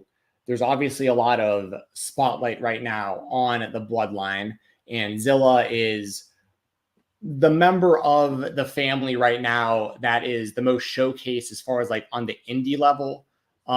Everyone else basically is either signed or like going to be showing up in WWE soon. Zilla has been doing great work. He is massively over right now in Game Changer Wrestling. For those of you who may not have seen him before, I always call him New Maga because he is literally the son of Umaga. He does the taped thumb, and he hits no disrespect to Solo, but he hits the Samoan spike way better than anyone else that I've seen because he'll do like running diving versions of it. Like he's just way more athletic. And he had a death match this past weekend against John Wayne Murdoch, who, and this was on the GCW No Sleep show, if you want to check that out over on Triller TV Plus. But Zilla they called it a Houston street fight. It was essentially a death match. JWM, John Wayne Murdoch, one of the best deathmatch wrestlers in the world, one of the most well-respected guys in the entire game. And Zilla went out there and had a legit death match. Like he was bleeding all over the place. He was going through glass. They were using a bunch of different weapons. I mean, it was nuts. Towards the end of the match, Zilla laid John Wayne out on a door bridge, basically a door set up by 2 chairs, and he ran off the ring apron, threw it. It did a splash to the outside, put him back in the ring, and the finish was supposed to be Zilla lighting his thumb on fire and doing this a flaming spike, but the wrist tape wouldn't light. So that was a little bit of a bummer because like clearly that was the intended finish of the match, but he still winds up hitting with the spike. It's the 1, 2, 3. But I just want to give a shout out to Zilla because he did great in the deathmatch setting. He's massively over in GCW. They've been using him on a consistent basis in GCW, and to get a win like this over a guy like JWM in this kind of setting is a big kind of vote of confidence also in Zilla going forward. So the way that I see it is like Zilla is going to be one of the top guys, if not the top guy of GCW. I could see him being the champion at some point too. It really just depends on how long he's in the company, also how long he's on the indie scene, and also how long it takes before WWE just goes ahead and signs him, because I think it's inevitable that he'll wind up there at some point. Yeah. So give me some of your thoughts on this too. Like I'm a big fan of what Zilla is doing in GCW. Yeah. Oh, well, Zilla's great. And you know, that match, the light tube spots, man. Those always like just get to me because you had this, like you had Fatu miss with the spear, and then went right into like the light bulbs, and then you had him just nail Murdoch with the light bulbs, and I'm like, this match is just nuts. And the one thing that too, Zillow doesn't wear shoes, right. So I'm just like, good God, this is just nuts. But yeah, then he wins with the spike. I thought it was a fun match, like even for a death match, I thought it was fun. It was good, and it was a good show. Yeah, I thought this match was awesome. It was a good show. It was a great GCW weekend in general. You remember the movie Heavyweights from back in the 90s, right? Yeah. One of my favorite movies of all time. People running glass, that always reminds me of Tony Perkis at the end of that movie, where he's like walking around the glass, is like trying to show how like strong and like unstoppable he is, and then he winds up being his own demise. For those of you who do not know Heavyweights, watch that movie. It's a movie that could never be made nowadays, but it's all in good fun. It's about a fat camp. It's a great movie. Literally one of my favorite movies of all time. It's from the 90s. I remember seeing it in theaters, as a matter of fact. That's how old I am. It's old we are, man. It's bad. Yeah. I saw it in the theater too. It's like the movie was great. Like when I was a kid, I loved it, and I actually have it on Blu-ray now, so it still holds up. It's still actually, funnily enough, if you go on like YouTube, you can actually find like deleted scenes and stuff from that movie. That movie was meant to be way more adult than what wound up actually. Like they cut out a lot of like really adult stuff out of that, but it would have made it so much better, like as an adult to watch it now if they would have let that stuff in. But anyway, get that movie out if you've never seen it. I reference that movie all the time. Other notable stuff from GCW this past weekend, bring up real quick, shout out to Sidney Akeem, who is the former Scripps and Reggie from the WWE. He's been doing great in GCW so far. Recently wrestled Jack Hartwheel in a really good match. This past weekend, he wrestled Ninja Mac.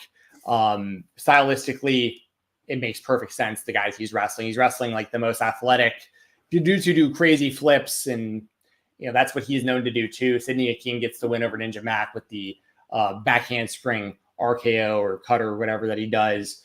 How do you feel about Sidney Akeem's run post WWE so far? Oh, I think it's been like really good. Like he's made himself look really good, and he's I think the biggest thing, he's kind of made WWE in a way look in a way silly, because we didn't get to see him do that stuff, like the stuff that he's doing. But it's also one of those things where they didn't do him any favors with that damn mask, and just like little things like that. But the one thing about WWE is you always never say never, and he's one of those guys I could see come back. But I really like his independent run right now, and I'm glad he's still wrestling type stuff. Like, because I would have never thought he'd be one that would stick around. And if you would have told me this a year ago that he won't be in the company anymore, but he'll be wrestling in GCW, I would have been like, okay, yeah, real funny, whatever. But you know what I mean? So it's good. I like what he's done. You've seen a lot of his highlights. I don't know how often you're on Twitter, but I see a lot of his highlights whenever he has a match, and more power to him, man. I hope he keeps going. He's doing great. Yes. Yeah. I'm liking the run so far as well. I just saw in the chat, and I just verified on social media that the Creed brothers, I missed this. This came out. The Creed brothers are both going to be doing Bloodsport. That's badass. Yeah. Yep. Bloodsport Bushido was great the other weekend. It wasn't GCW technically, but those Bloodsport events are awesome. Yeah. Yeah. They'll be in Bloodsport. So that was cool. That's super dope. I love that the Creeds are doing that. They're going to be perfect in that setting. Also want to bring up that, just to keep everyone in the loop where we're at with the GCW World Championship situation. Right now we have, to catch everyone up just a little bit right now, we have the current true champion is Mance Warner. He won the championship technically from Joey Janela after multiple things happen in the Gauntlet of Survival a few weeks ago. Mance Warner cashed in his do or die opportunity, won the championship. Blake Christian never lost the title. He's been the champion for like around a year. When did the Best of Super Juniors, missed GCW weekend, so they stripped him of the title. But he has since returned, and Blake Christian has his version of the championship. So we basically have two GCW champions walking around right now claiming to be the champion. Mance Warner being the true champion, Blake Christian never losing the title. Then you have Joe Janela as the guy who keeps getting screwed out of being the GCW champion, also in that mix. Over the weekend, Blake Christian did wrestle. He had a match again. Well, the first night we had Mance Warner supposed to wrestle Dante Leone. They had like a quick match. It was a DQ finish, setting up a tag team match for the next night.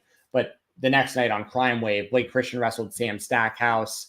This was non-title because Blake technically isn't the champion, but it's good to see Blake in the mix and that he is wrestling.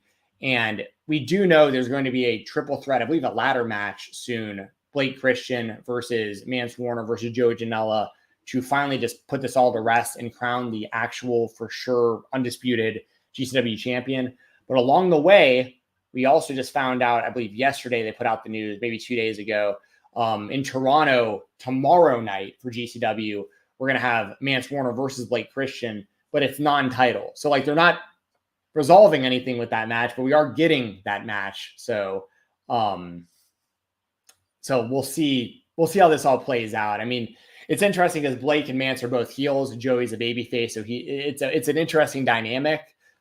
Ultimately, I think Mance Warner should leave as the GCW champion when it's all said and done, because they did a long build for him becoming the champion, the feud with Effie, the feud with SGC and all their friends. But the wild card in all this is the Ratty Daddy, Cole Radrick. He has his brass ring still that he can cash in for any title shot. A lot of speculation he'll do that for the tag title with the Garbage Daddies, him and Alec Price, maybe go against Balance of Forever again for their titles. Shout out to VIF, the best tag team in the world, in my opinion. But maybe somehow Cole Radrick winds up, maybe he climbs the ladder with his brass ring and just takes the championship for himself. Who knows? I'd love to see it because I love Cole Radrick. But I know that's a lot that I've just kind of thrown out there. Ultimately, Rob, how do you feel, I guess, right now about the GCW world title picture? And do you think when it's all said and done, I believe it's at Homecoming, as Speed Punk mentioned, at Homecoming when they finally have this match, who, when it's all said and done, is going to be the GCW champion? Is it going to be Blake Christian? Is it going to be Mance Warner? Is it going to be Joe Janela? Or is it going to be Cole Radrick? I think it'll be Joey Janela. I do. I think the story that they've been doing is pretty good. And, you know, I really like what they've done with Matt Cardona as the lead. So I think it's a good way to go. Plus, you know, I think I would be completely cool if Ratty Daddy won, but I'm just going with what my heart says, and I just think that's probably the best way to go. So but it's been very entertaining, and you know they have the event today, and then you know Blake Christian, he's a hell of a wrestler, but I just don't see him being the title holder again, you know, like So I just have a feeling it's going to be Joey Janela. That's just me though. Yes. Power Driver Finisher says, shout out to Cole Radrick, who's occasionally on In the Weeds. Yes. He's been on this show more than, outside of maybe John Mosley, aka Mose, aka Jump and Johnny Mosley. I think Cole Radrick's been a guest on this show more than anybody else. I've known Cole for years, so I've been on his bandwagon for a long time. So it's good to see all the love that Cole's getting. Great dude. As you mentioned, there is a GCW event today, this afternoon. We have GCW Backyard Wrestling 6. I love these events. It's exactly as it sounds. They put a ring out in a field, usually with like above ground pools and fireworks and a whole bunch of nonsense, which I very much respect and love seeing that kind of stuff. We've got some matches announced for today. We got Dr. Redacted versus JJ Allen. We got Eminem, who is Jimmy Lloyd versus Claude Moreau, who is Ruckus. We got Kerry Morton versus Sean Henderson. We got Lucky 13 versus Vampiro. Vampiro is Facade, who we actually saw getting beat up by Cody Rhodes and friends on SmackDown. So shout out to Facade. We'll also have Bow and Jay and Nick effing Gage announced for this show. So if y'all want to watch some GCW this afternoon on Independence Day, it's going to be, I believe, at 2 p.m. Eastern time over on Triller TV Plus.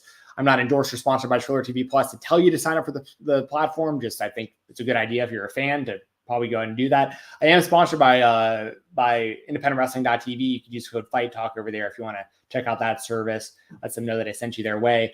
Rob, any thoughts on Backyard Wrestling before we get out of here? No, I'm looking forward to it. First Wrestling, which is based out of here in Minnesota, they had a event like that this past week where they wrestled outside of an apartment complex. So I just always like the out of the norm type shows. So I know, like, I believe Jossie wrestled in that. So he wrestled Dan the Dad. So, and then you had Eric Cannon versus Billy Stark. So stuff like that. So I love that. Yeah. Shout out to First Wrestling. They're you know better than me. They're probably the top, like, Minnesota based. Oh, they are. Yeah, definitely. Yeah. Good deal. Speaking of Minnesota, Skull Vikings. Looking forward to the season, Rob.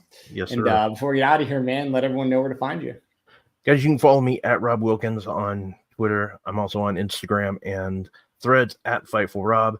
Tomorrow at 3 o'clock Eastern, you can catch Coexisting with Rob and Maggie on Fightful Overbooked. We just have a bunch of nonsense that we talk about and just have fun. We'll be doing predictions for Money in the Bank and Heat Wave as well. And we'll probably give a quick review of Forbidden Door and talk about everything that went down with AEW. So it'll be a good show. And we just have a good old time. So catch us. I think more people need to watch our show because we're pretty fun. So I'll say that. Love it. And as Speed Punk says in the chat, American Rana is tonight over on IWTV. So if you want to use code Fight Talk, check that out. Donovan Dijak's going to be on there. I talked quite a bit about Dijak's return to the Indies on the Weekender podcast. You want to check that out over on FightfulSelect.com. Power Driver finisher with the Wrestle Rumble. Dude, thank you for that Power Driver finisher. I was about to mention that we needed one more, and you just got it. So we are giving away 3 entries for the Wrestle Rumble Pick'em contest for Money in the Bank. Put them on the screen right now. I do have the 3 winners for you guys. So if anyone wins an entry right now, if I say your name, my DMs are open on Twitter. Please just DM me before the end of SmackDown tomorrow. That's all I ask. Just before the end of SmackDown tomorrow, just shoot me a DM. I'll get your email, and I'll make sure that on Saturday you get a free entry to potentially win $500 for the Money in the Bank Pick'em contest. And also, as I mentioned before, for only $1, jump over there and try to win some replica world title belts over there on WrestleRumble.com.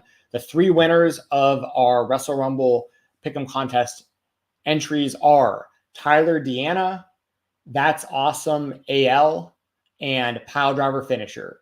So if the 3 of y'all could just send me a DM sometime between now and the end of SmackDown, I will make sure that Wrestle Rumble emails you a free entry for the Money in the Bank Pick'em contest. Good luck on winning $500 for free by watching the show today. So if you want more free entries, I will be giving some away on my X/Twitter over the next couple of days. So just keep a lookout for that at @FightTalk_. Once again, use code Fight Talk on independentwrestling.tv and listen to the Fightful Select Weekender podcast. That is every Sunday, sometimes Mondays, over on FightfulSelect.com, covering the world of independent professional wrestling. Anything left, Rob, before we get out of here? No, man, I'm good to go. I appreciate you having me. I really do. And I want to thank Jeremy for letting me fill in for his spot. And I just try to keep it warm for him for 1 week. He'll be back next week, I'm sure. And I just want to say thanks for giving me the opportunity to sit here with you guys. Absolutely. Thank you very much for joining me, Rob. I appreciate you as a peer and as a friend. So thank you very much. Jeremy should be back next week. We should have an interview for y'all next week as well. I am working on locking down a time for that interview. If it is who I've been talking to, it should be a good one. Someone I've been wanting to talk to for a while. So try to get that locked down. But either way, we will make sure we have an interview for y'all next week. We didn't want to do it this week because didn't know how long we'd be doing this show for. I knew Jeremy had to take the week off and stuff like that. So regular schedule next week, about an hour and a half of talking live, followed up by a pre-recorded interview for y'all next Thursday, 8:30 a.m. Eastern time, right here on the Spotlight. Also, happy Independence Day once again to everybody here in the States, and happy Joey Chestnut Day. Although he is not competing in the Nathan's hot dog eating contest, I will be watching it, and Joey will be still doing his own contest later today around 5 o'clock. Here's another picture of me and Joey together, nice and signed, me with that mustard belt. So shout out to Joey Chestnut. And watch good stuff today. As I mentioned at the top of the show, I was doing this. Then I've got the Nathan's hot dog eating contest about to start. And then I got GCW Backyard Wrestling. Then I got Joey Chestnut's hot dog eating contest. Also, he'll be eating hot dogs in September against Kobayashi on Netflix. So that all said, I've been Steven Jensen for Rob Wilkins. Happy Independence Day. See y'all next week.